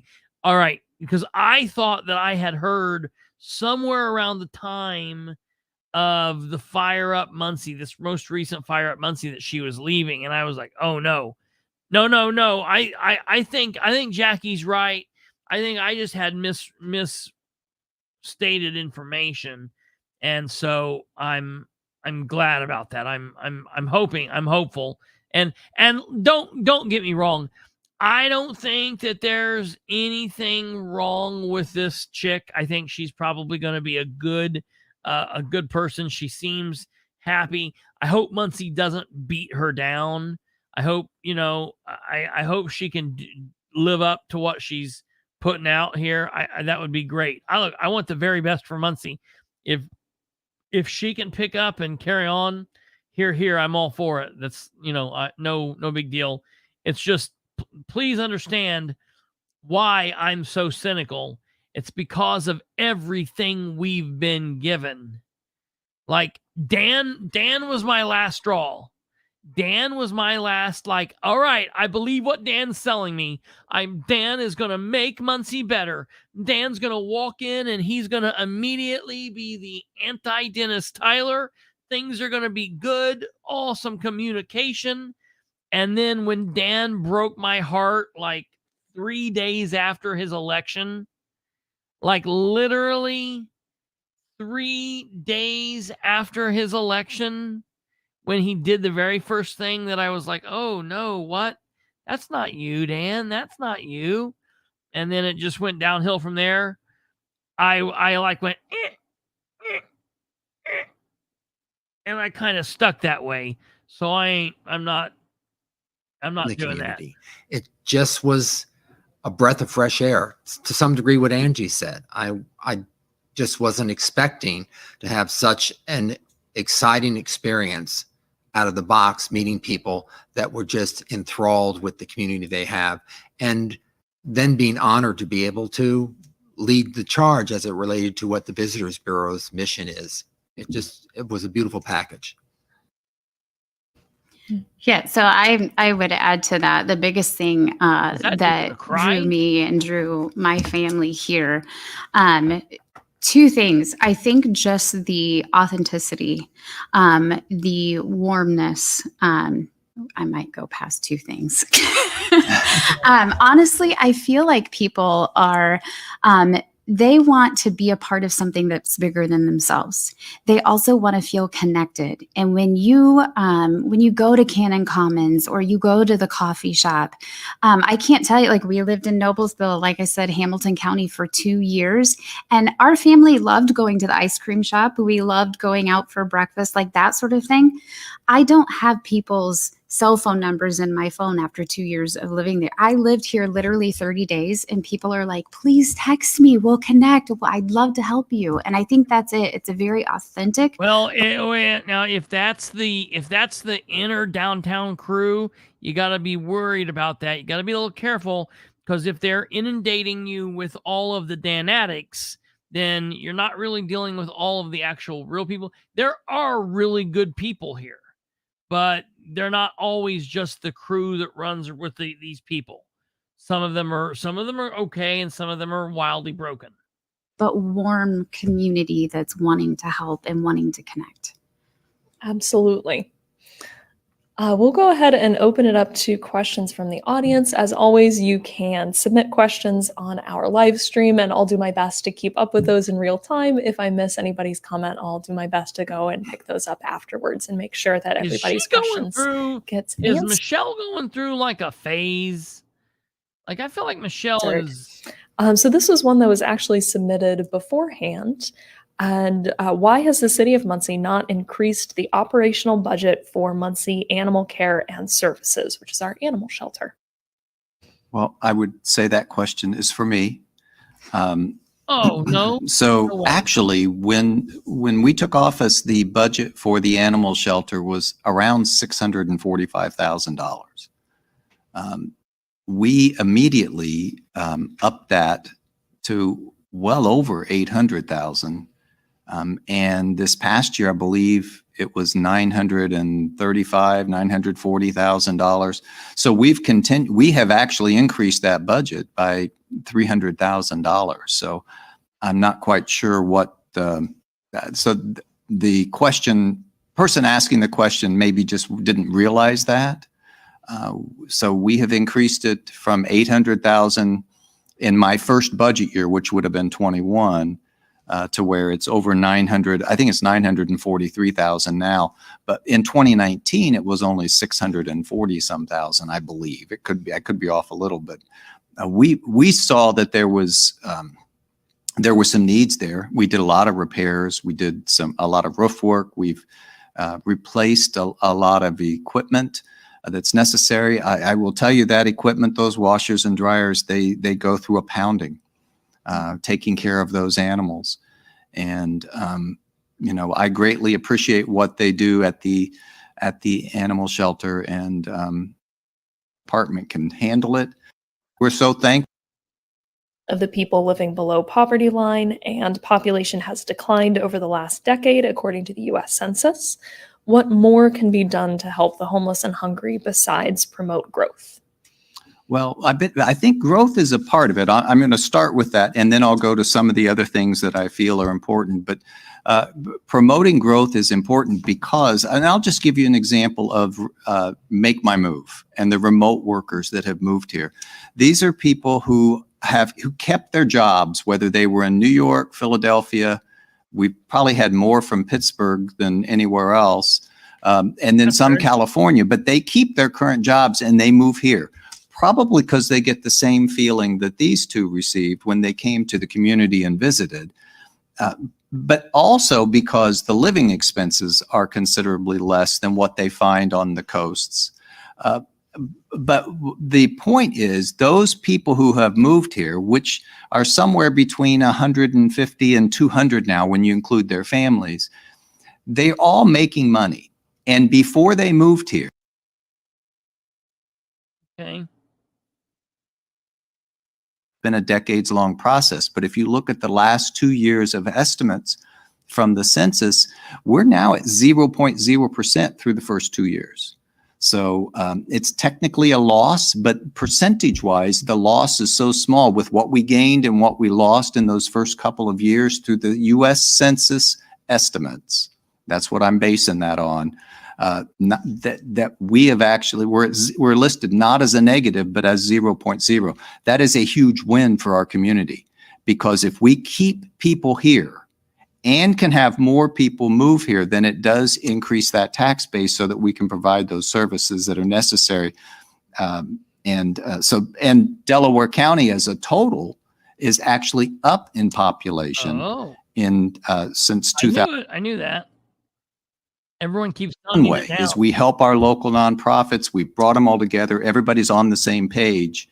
But in addition to that, growth has to be there. And you've got to have more, you've got to have the growth in order to provide those tax. So when that tax, so when that. I don't know why it's acting weird. Are set in stone on their way at this particular time. We have some properties primarily in the industrial park on the south side that's in the county, just outside of the city limits. There are some properties there for sale, and there's been a lot of interest. But I do think there's something that's coming, but I'm not at liberty to say. And quite frankly, that's being done by Tracy Lutton and the economic team. Came through the state. Fairly specific question. Do you know what business is going into the old Dairy Queen building on McGallagher? Oh, you mean with the green painting? Mm-hmm. Yes. I know I will tell you that it's a restaurant, but I can't disclose at this point. They want to do that. Another question. How do you deal with criticism of your administration? Whoa, she read it. There's not well. You know, you take it, you listen to it, and you try and learn from it. That's the way that's the only way you can deal with it. And sometimes I remember I've called people and I've said that, you know, that is a really good point, and we hadn't considered that, and we even adjusted some things. So, you know, that's the important part, is what do you learn from it? What do you learn from it?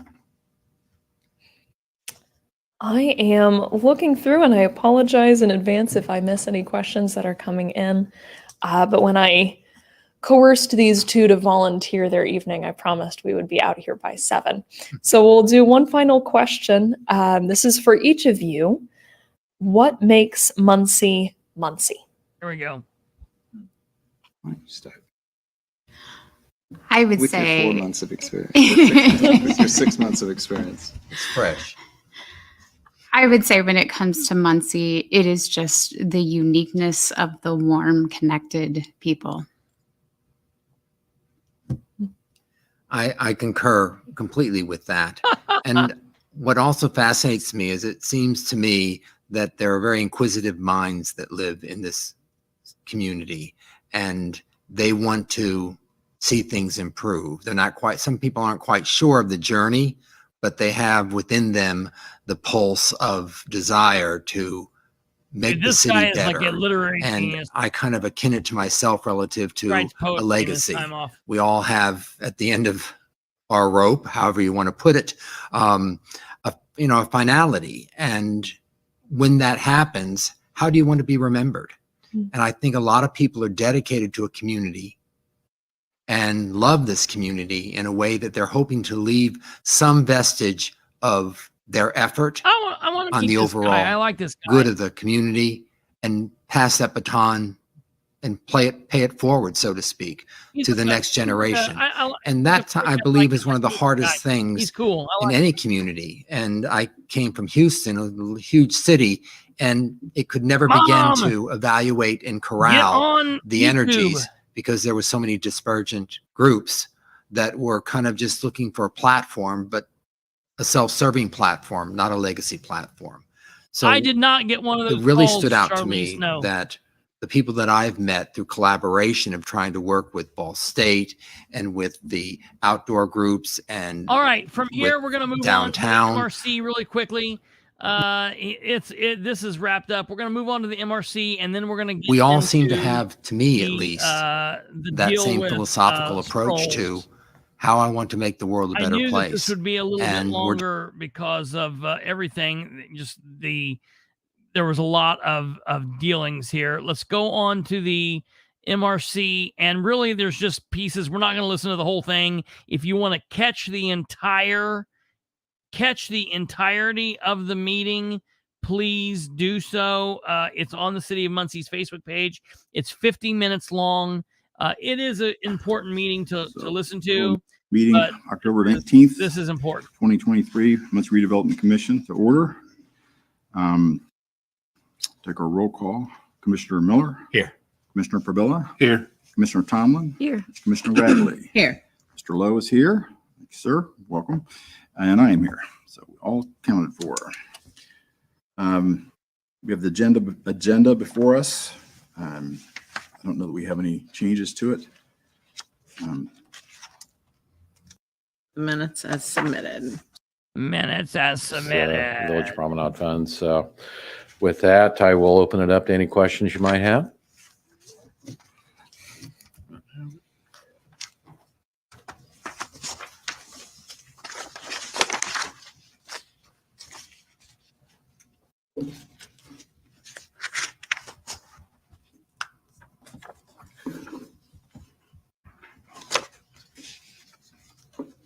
Questions? No questions? No. Motion to approve the claims as presented. A motion Second. and a second. Commissioner Miller. Yes. Commissioner Pabella. Yes. Commissioner Tomlin. Yes. Commissioner Wagley. Yes. I vote yes. Thank you, Mr. Wright. Thank you. All right, we had a question about property transfer from, no, not for you, from Gretchen Cheeseman was going to present this morning, but she's not here, so we'll move past and come back if that's okay. Mr. Mayor, you want to hop up, take the Mayor? floor? You got any campaigning you'd like to do? Absolutely. Good morning. Morning. Just start with the financial overview. This is just where we are. So again, we have money set aside for specific areas and or projects. Some of these were involved with when the TIFs got consolidated into the consolidated TIF. We still have funds that have to be spent in those particular areas. So we've got money for the mall, 8,100 for Madjax. We've got money in the central city, which we've been using for improvements to downtown maintenance and other improvements on the direction of the downtown development. So we've got kind of 3 years set aside for that. And then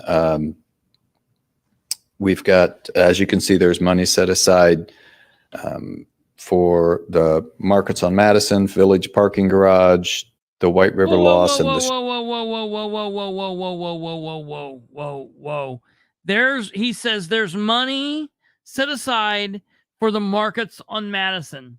Well, ladies and gentlemen, that's what we see. He's tricky with his words because some people might not hear what that is or know what that is. The Markets on Madison is Southway Plaza. How much money do we have, Mayor Dan? We're not all looking at the piece of paper that you're looking at. Why don't you tell us? Why don't you communicate? Why don't you be transparent? Why don't you be accountable? Why don't you tell us? Is that the $400,000 I've been trying for 2 weeks to ask you about? Why are you not telling me? You got a bid that you demanded that the council pay, and it was a big fight between you and Jeff Robinson and you and the other council members.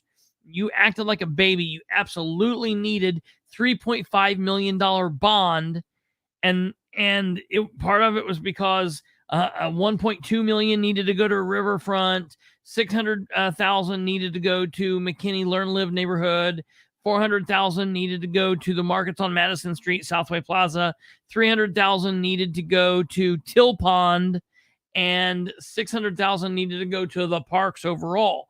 Where's the money at Till Pond? Why has the money in Till Pond not been used? Why has the money, the $400,000, not been given away at the Southway Plaza? Why has that not been used? Where is that money sitting? Has it been there the whole time? What fund is it in? Why is it just sitting here? Moreover, do you think maybe we could have got a bond without that $700,000? We could have got a smaller bond if you were just going to be holding on to these funds for the rest of eternity. You know, all of these are very good questions that he does not want to answer. But he's saying this is TIF money. That's $400,000 was bond money. Kate, I know. That's what I want to know. So if that's what I'm saying, if he has TIF money for that, then he didn't need the $400,000. I want to know how much money is in this. I want to know what he's talking about, and I want him to be a little bit more bloody transparent than he is. It's ridiculous. Street work that we're doing for that phase 2 area. McKinley. See, this, what he's talking about right now, bing, bing, bing, bing, bing, bing, bing. These are the things he's talking about with that. I think he's pulling a little bit of fastball here, because what he's talking about here, the Ready Grant, McKinney Learn Live, that's all the Markets on Madison Street. This is all that $3.5 million bond. I think he's playing a little bit of verbal judo. And through the Ready Grant, we've got money set aside for Till Pond and money ding, ding, ding, ding. Till Pond. Listen, what's he going to say next? The parks? For parks.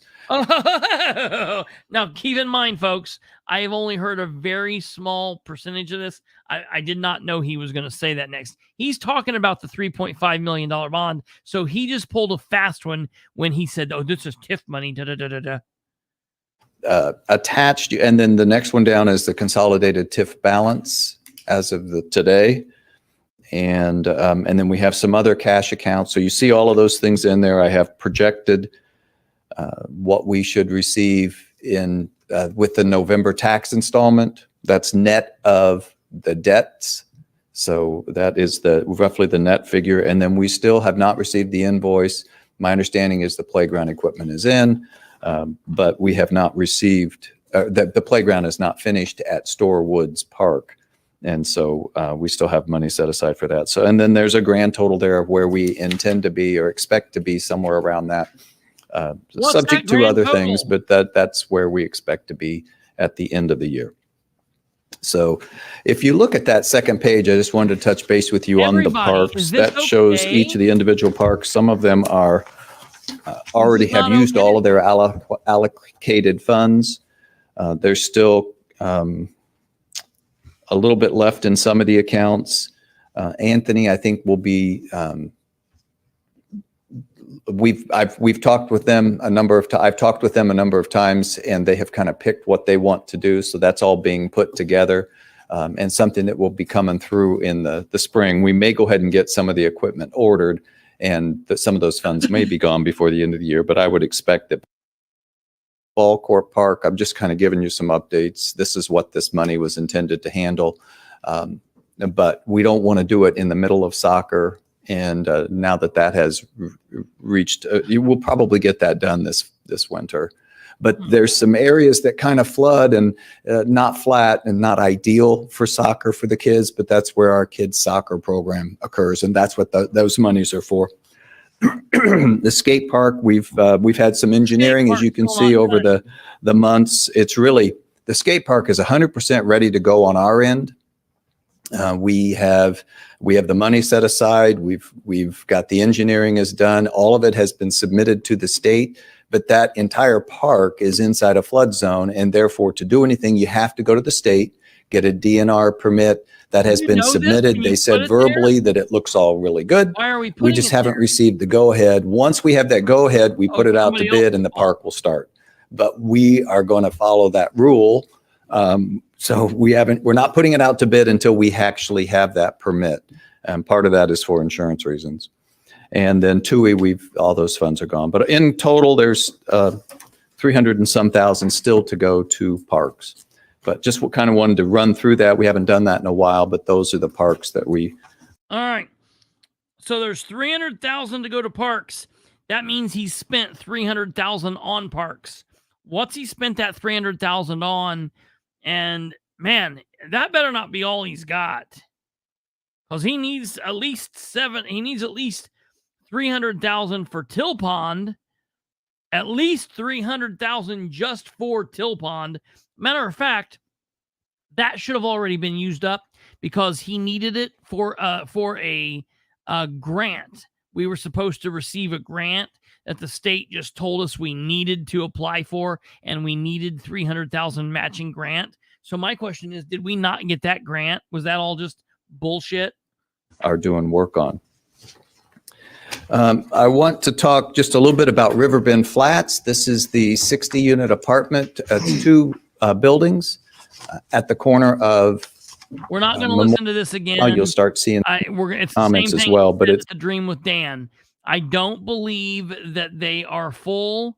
I don't believe that they're full. If he's telling the truth, maybe he's telling the truth. I'm going to do some digging, but they look empty. They look empty. Rhonda can tell you about that. She's been by there several times. Well, they handle the Roberts lot that has those stakes in it. There will be 25 townhomes in there. And then Southern Terrace is the fourth one. So in the neighborhood, that is about ready to close. That is, so when that closes, they're going to be buying more lots that we've been maintaining over untaxable. That is all I have as far as updates, but I would open it up for any questions from the commission. Are there any updates on Till Pond? This is good. So Till Pond is another one where we have received we have received the match. Oh, and right. so it has gone from the preliminary 30% plans to now we're in the construction plans. And my understanding is I did some follow up on it last week, received word this week that they thought that we would have those by the second week of November, and then we can put it out to bid. So we already have the funds set aside, our portion, and we did receive the grant. Good. So we have received that. So we have sent those to finish up the construction plans, which are more detailed, more expensive, which is why developers and or construction companies, they wait for those construction plans before they wait for the funding before they spend the money, because those can get rather expensive. Okay. Because you've got to do all of the digging and zoning and everything else that's involved. It becomes quite expensive. It shouldn't be so hard to dig this out. But that's the update. So I wouldn't expect anything this year, other than it could go out to bid, and I would expect that it would be under construction sometime next year, early, hopefully, but sometime next year. Good deal. Thank you. Yes. Anybody else have anything on the So he's been holding Till Pond over the citizens of District 3's head for over 4 years now. For over 4 years. update report? If not, we'll move into our other business. All right, Mr. Mayor, you're still on. Well, so we didn't have any offers. We still have one that you've authorized the sale that we haven't received the funds. So one lot. I don't have that address in front of me, but it's a local person. They were buying the lot next door. So they just haven't paid. The others have all that you've authorized have all bought their lots. They're now in their possession. But this one is a person that lives next door to any any RFPs. We hadn't received any proposals late last night. Well, sometime I found out about it this morning. But right before the deadline, we did receive this one. And we have two others who are asking for if they can submit after the deadline. They couldn't get them put together in time. So that's something you guys will have to decide, and maybe with legal guidance. I'm not quite sure how that works, but these are not bids. These are just proposals. Right. So, but you do have the one that we've received. Yeah. Which I think, since we had a deadline and they met the deadline, then I don't know that, I think my initial thought is we need to honor the deadline. And if this doesn't, as we have an opportunity to look at it, and we'll need time to look at it, then maybe we talk about it at the next meeting as to whether this is a fit for us. And if not, do we want to, open up the Okay. I'll second it again. Okay. There's another button up there. He's just put it in, I think. Mine's out too. Mine's off. Yes, I have a mute button. The redevelopment commission. Okay. Is that this month? Right? And when we do that, that's something that's not just us looking at a map. This Investor activity and information more than anything that they believe. should go back through and watch. Believe in us. I was really It's a lot of passion, a lot of experience that I think will be great and welcomes her for that organization. You don't need to listen to her information. She's in love with Muncie. I think, I don't know why, All right. sir, but Muncie. Here we go. Canal District, demolishing largely structurally sound properties just to go back, spin wheels, and then Here's what I really came here for. Mr. Zane Bishop and Mr. Rick Yinser. We're spinning the wheels there.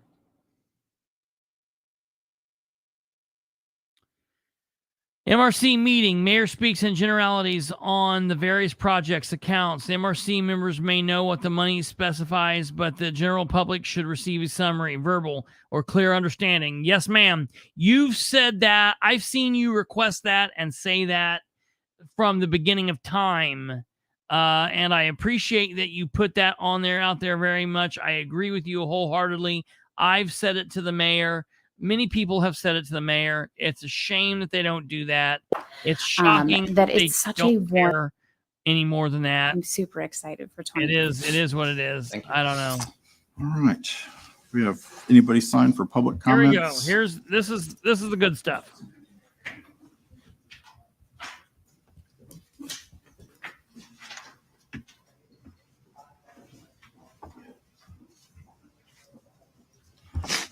Zane, you're up. Morning. Morning. Just have many concerns about the work that the commission is doing. I've shared these before and have seen little progress on them. Concerns about lack of access to the public for information.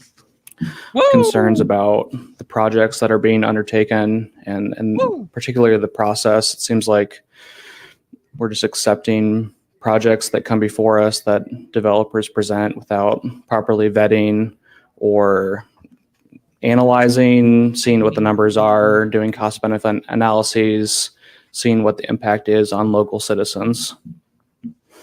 Redevelopment commissions were established to handle blight in communities. I do not believe there's been sufficient support of our local organizations that are dealing with these. And the projects that do deal with blight, some are legacy projects that the administration inherited, and others are projects that were seemingly created to address blight like in McKinley in the Canal District, demolishing largely structurally sound properties just to go back, spin wheels, and then do a lot of project management and effort in order to simply rebuild what was there. Do not believe we have been, we as a city have received the leadership, the, having the best people listen to as we were promised, or leaving politics aside in these matters. Thank you. Woo! Burn. Rick Yenser.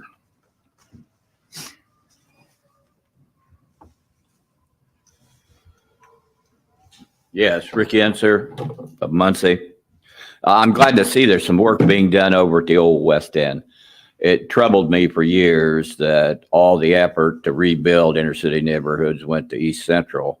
And there's a lot of historically significant properties over on the old West End too, that I can think have been boarded up for years. And with the millions that you have, the government has, the community gets, community development gets, I think something needs to be done. On a couple other matters, as you continue this massive home building program using out-of-town contractors and developers, I would remind you, talking to labor and others here in the community, that you need to consider using local labor and local suppliers. I know one supplier that supplies the Midwest here, and they haven't seen anything. If that money isn't coming back in the community, it does no good. I'd also like to make a records request for your financials, because I found, looking at government and schools, they've heavily indebted themselves during the pandemic. One rural school corporation here has more debt than it even spends every year to educate kids. And I don't know why the state isn't putting more caps on bonded indebtedness. I know here in Delaware County, they're about 99 million in debt because of that school turned into a jail. Indiana Gateway shows this government about 42 million in debt. And I'd like to know how much in debt you are from previous projects, and also what you're going to do about spending down or settling that debt. Thank you. Very good. Nicely said. I have, we have commissioner comments. I have commissioner comments. All right. A couple things. I guess I will comment on a couple things that were said. First of all, we do an analysis of return on our investment, and we've done that. In fact, I think we presented them here in the meeting, verbalized them here in the meeting a couple times. So I wanted to share, guys, we are closing up on a couple deals that we've all been a part of for the last few years. The store property, and then the City View and those projects. And I wanted to thank the commissioners for the work they've done, and of course the mayor for the work he's done, and commitment toward resolving the shortage of quality housing in the city. Yes. The city does have a quality housing shortage, and as we can move people out of properties into newer properties that can provide a better place for them to live. It's like, I always use this analysis because I worked in Indianapolis, and when I was down there, you'd get on the elevator and you'd start to go to the 20th floor, and the doors would open and you'd want to get out, and the people were trying to get in. And I used to say, you can't get in unless the people get out first. And you can't eliminate blight until you get people out of the homes that they shouldn't be in. So we've made an effort to do those kind of things. We've worked diligently to create sustainable housing options that should satisfy a variety of income levels, with affordable housing clear up to and including the things that we anticipate will be built at store. We have had lots of discussions with strategic partners and developers, housing experts. And I do want to emphasize housing experts. We have talked to folks, and the folks that have been participating in these projects do know the housing market. I'm going to specifically address a couple of comments, varying positions on, one of the most recent couple of projects, store and the sports complex. For the record, D.R. Horton has built over 1 million homes in this country. They've been the nation's largest home builder since 2002. That does So not 21 necessarily years. mean good. They have annual sales of $500 million. Yes. So I've made the leap, and I believe the mayor has too. I don't want to put words in his mouth, but I have made the leap that they know a bit about building homes. Yeah. Yep.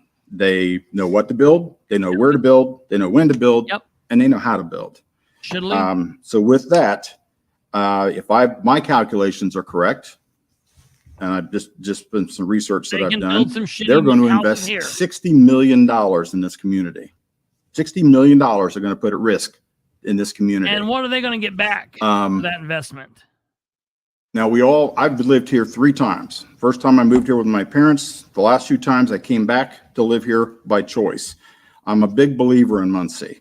And I think that somebody coming in and making, you can campaign on somebody else's side, buddy. we think these things, we have operated under a philosophy that we will create revenue that will pay for things that we can provide into the community. So we'll equip the city with revenue that'll help fund essential services, infrastructure improvements, street maintenance and improvements, updated and well-maintained parks and percentages Zane of a city this size. His feelings. We're under 50%. The state's probably somewhere in the neighborhood of 75%. Well, we need to work on that. So we are, we know that there's been some expression of interest from some of our large employers. How do they participate in coming up with solutions that we can bring people in and get rid of, or at least turn the tide on the undesirably low home ownership percentage in Muncie? Because the game's not over for us. But there's more to be played. So I want to thank when are you doing everybody at this table if you have done them, I want to see that has been a participant in helping us make the decisions, talk about these things out in the market, and get people enthusiastic. So those are my comments. Yeah. That's great. I would like to make a comment. I can go after that, There was a comment in the audience here about the debt. And in December 31st of 2019, this entity was in debt 58 million and change. Currently, we are 51 million and change. That is a $6,689,000 reduction in the 4 years, 3.5, 3.25, whatever that we've been here. So debt is being reduced by this organization, and I hope to see that. And the revenues being increased. Campaign, I mean, some of the lots that we take out of the nonprofits, that aren't paying any property taxes. Over $50 to be honest with you, the sports in complex. debt. I think you need to quit giving $1.1 million in tax abatements over here and $600,000 to that dude over there. Quit giving away money that you don't fucking have. Right. Well, there was a problem. We saw Mark Slusher walk out and was doing stuff with the microphones and stuff. There was a little bit of a camera problem, but so we're not going to get to see it on this one. But they thought they were, and the camera shut off right before they literally all ripped their shirts off. And the dude in the red had a big D on his chest, and Isaac had a big A on his chest, and Jeff Howe had an N on his chest, and Lorraine had an R and a dot on her chest, and then Snuffleupagus, or whatever her name is, Shireen Wiggly, had an apostrophe or an exclamation mark. So these people are just cheerleaders. That's all they're there for. They do what the mayor wants. This was disgusting. They It's have ridiculous. no facts to back up anything they're talking about. This is pure campaigning for the mayor. It's gross. They're trying to cover up his bullshit. Yeah, I'm sorry I keep interrupting you. But No. I'm I'm glad. Yeah, it's gross. I am so happy that Shane got up there and that Shane talked to them and questioned Shane Zane. Yeah, Zane. I was so happy about that. And I hope that he continues going like that. And I hope that happens more and more and more. I always love And Rick kicked ass as usual too. So yeah, I like it. I think it's great. So that is your Dan Ridenour wrap up, folks. I know it's a bit long, 2 hours. We needed to get through it. That's what's happened. I just want to impress upon everybody the amount of campaigning that he's been doing. It's disgusting. We've got 2 weeks left, folks. We need somebody that's not doing this. We need somebody that is working for the city of Muncie for the 4 years they're in office, not attempting to work and then campaigning for this last year. Dan has a job that he's been laying down on for the last year, and it's gross. All right. Now, I am sorry, Henry County, and I will put this out for all of you guys to see this on its own little short for people. Sproles Being Sproles. Okay, this is going to be really quick, but it's the beginning of a big, big story. So I've heard sometime in the last week or last 2 weeks, and I gotta find out exactly when this was. It was on a Sunday, so it was either last Sunday or the Sunday before. Sproles after church. Pause. For any bit of those videos on Dan that we skipped through, if people are interested, you can see all of those on the City of Muncie's Facebook page, and they are worth going back through and watching all of. All right, now back to Sproles. Sproles was out of his county, and he was at Lowe's or Menards, one of the two. Someone actually sent me a picture. I think it probably was this most recent Sunday, because someone actually sent me a picture of Sproles at, I think, Menards, talking with a little boy that was in a Boy Scout outfit.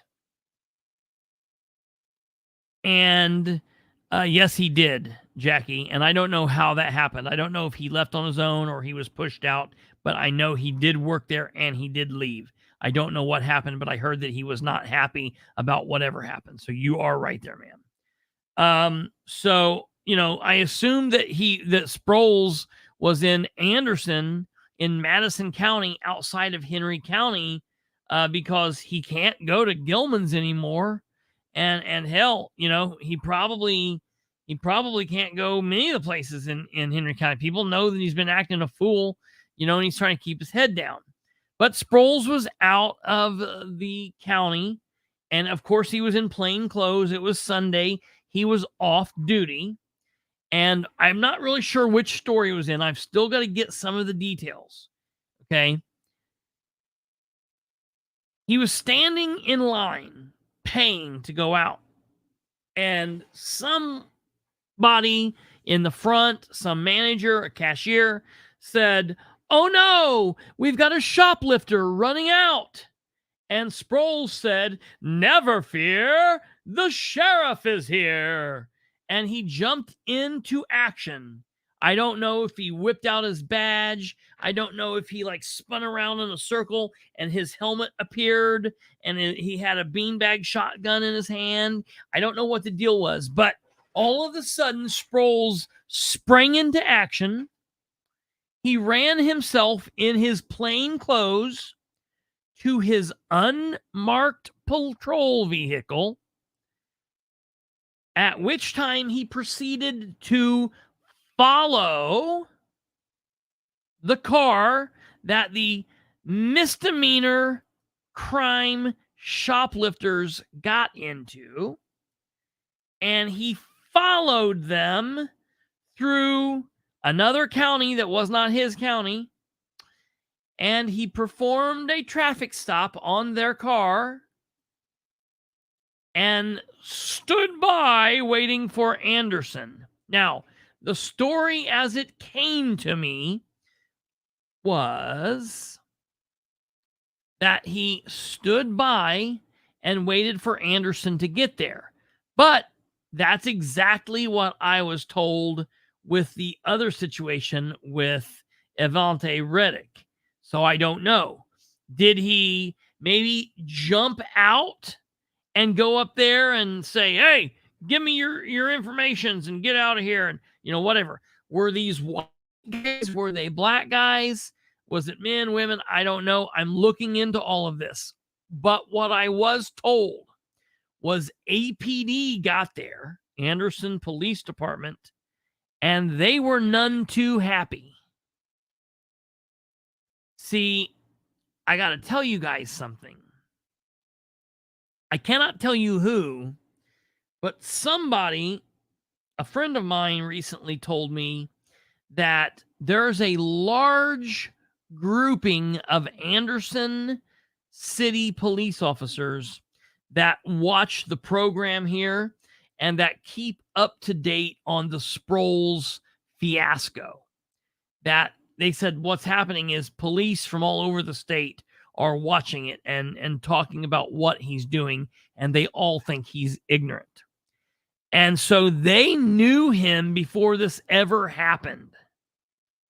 So when he sprang into action and they're like hearing about this over the radio, they're like, oh my God, it's that guy from Bilbrey's videos.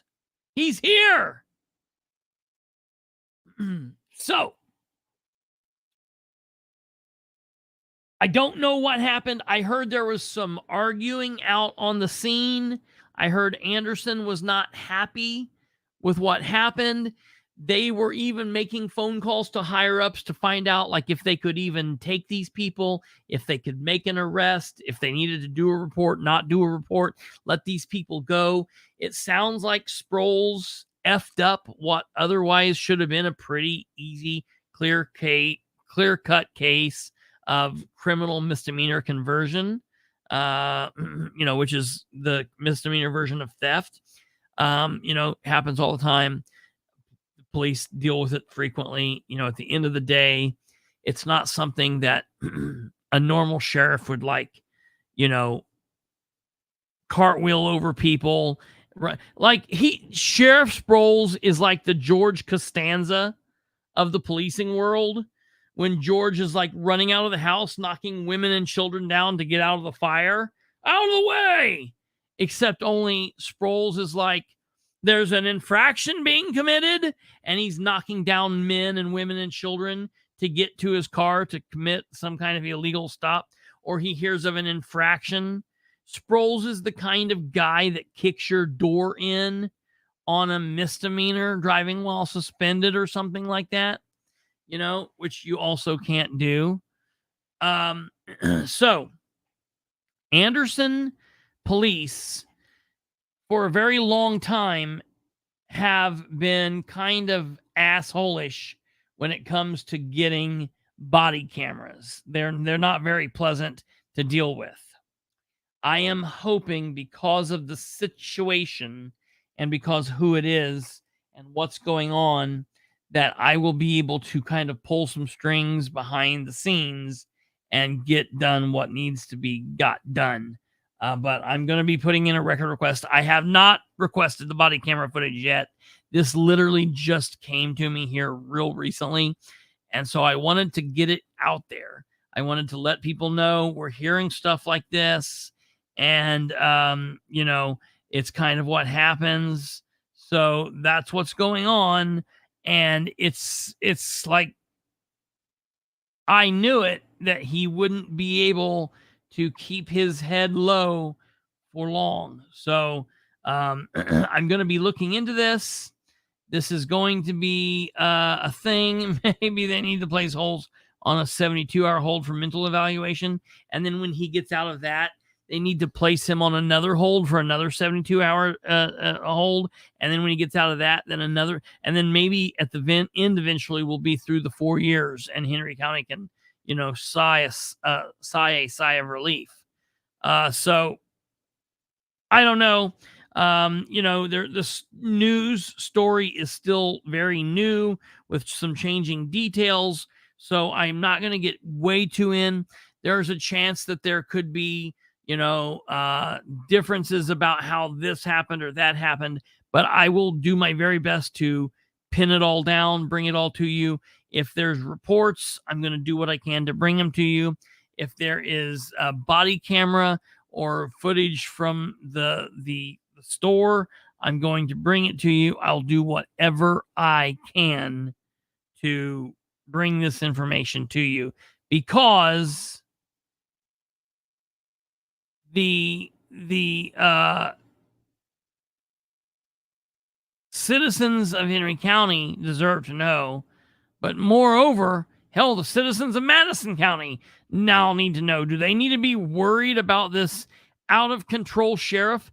Do we in Delaware County need to be worried that I'm telling you, my God, if I'm in Delaware County and I get pulled over by Sproles, I'm going to be one mad mother. I'm telling you. I wonder if Sproles paid for his items before he ran out. He's like sitting here holding a hammer and a couple 2x4s and cherry, one of those cherry black cherry drinks that they have at Menards. And he like steals it himself as he's running to get out in the car. That's hilarious. When cops start talking about other cops, it's not good.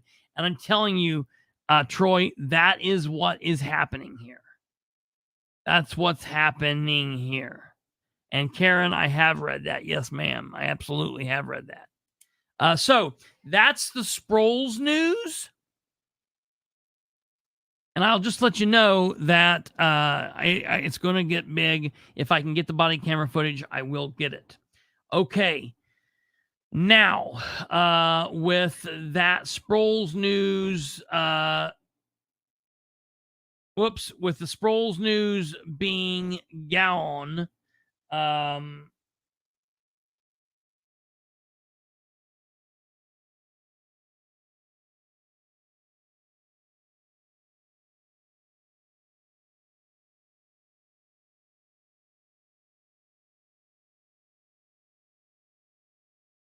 look at this one.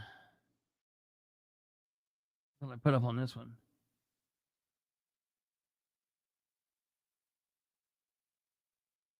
Friend in need is a friend indeed.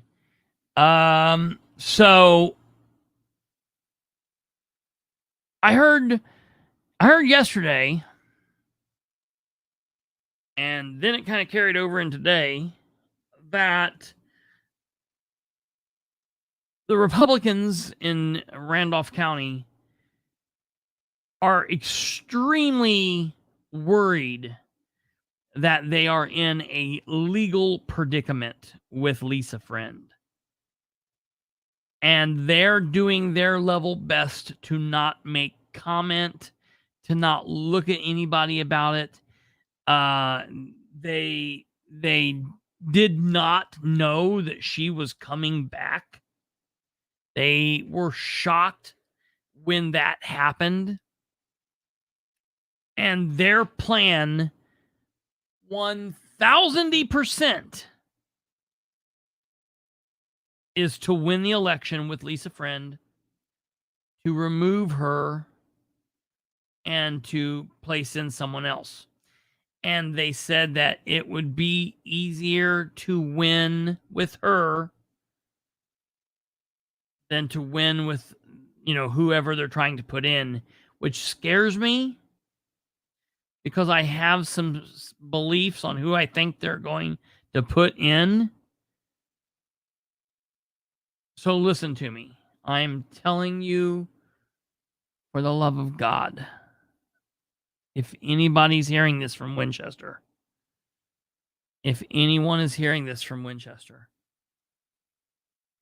tell everybody you know, shake everybody that you can. If they live in District 4, if you fuckers vote for Leesa Friend and she wins this election,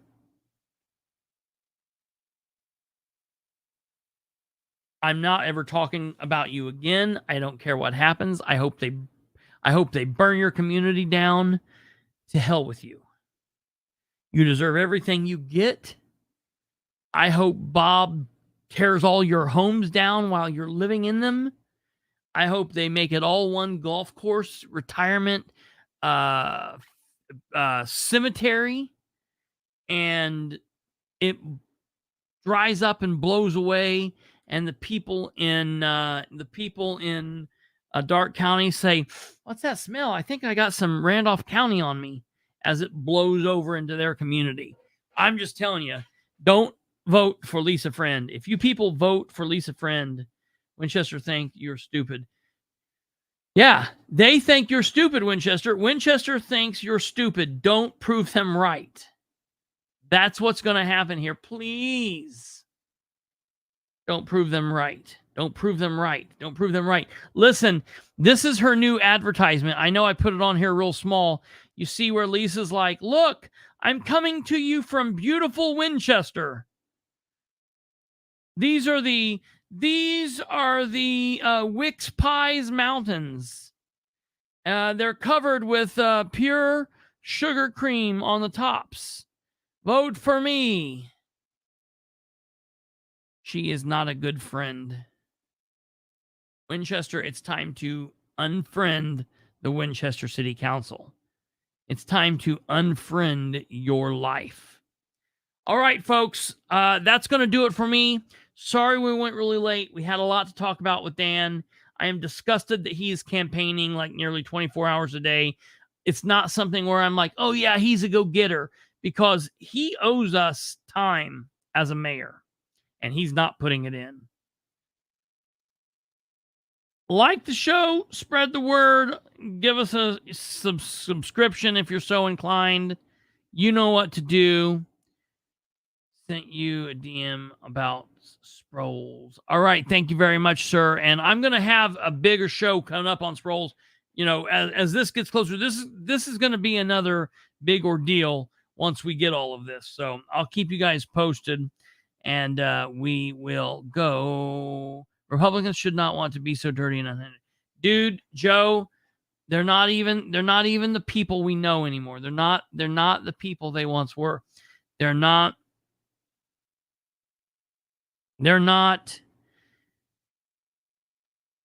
It's like a total different thing. They've left us behind. This is the postscript for tonight.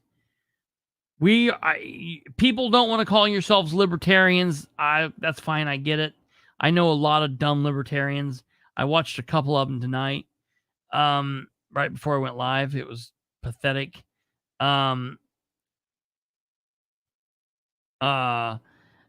the Republican Party, I'm done saying like, "Oh, they're not the party I once knew." Yeah, I don't know what they are.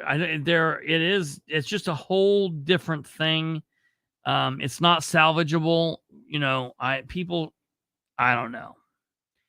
This election, you don't have to worry about Republican, Democrat, because we're talking about municipal things. So you just have to vote for the person that makes sense, the person that you think that you can trust in your community, the person that you think will do a good job. You also need to vote for a person that if they don't do a good job, that you can easily bash down and control and then get unelected next time. So keep that in mind too. All right, ladies and gentlemen, thank you for hanging out. Sorry it was so late. Tomorrow, we will be here tomorrow because we get a lot of coverage. Probably from now until Election Day, we'll be close to 7 days a week. We'll try to make it shorter. We try to keep it around an hour and 45 minutes here. I've been doing really good. We've had a couple late nights here recently, but we just got a lot to talk about. So you guys take care. God bless each and every one of you. Have a great, great evening. And God willing, I will see you back here tomorrow at 9 p.m. Eastern. Hope to see you here. Good night.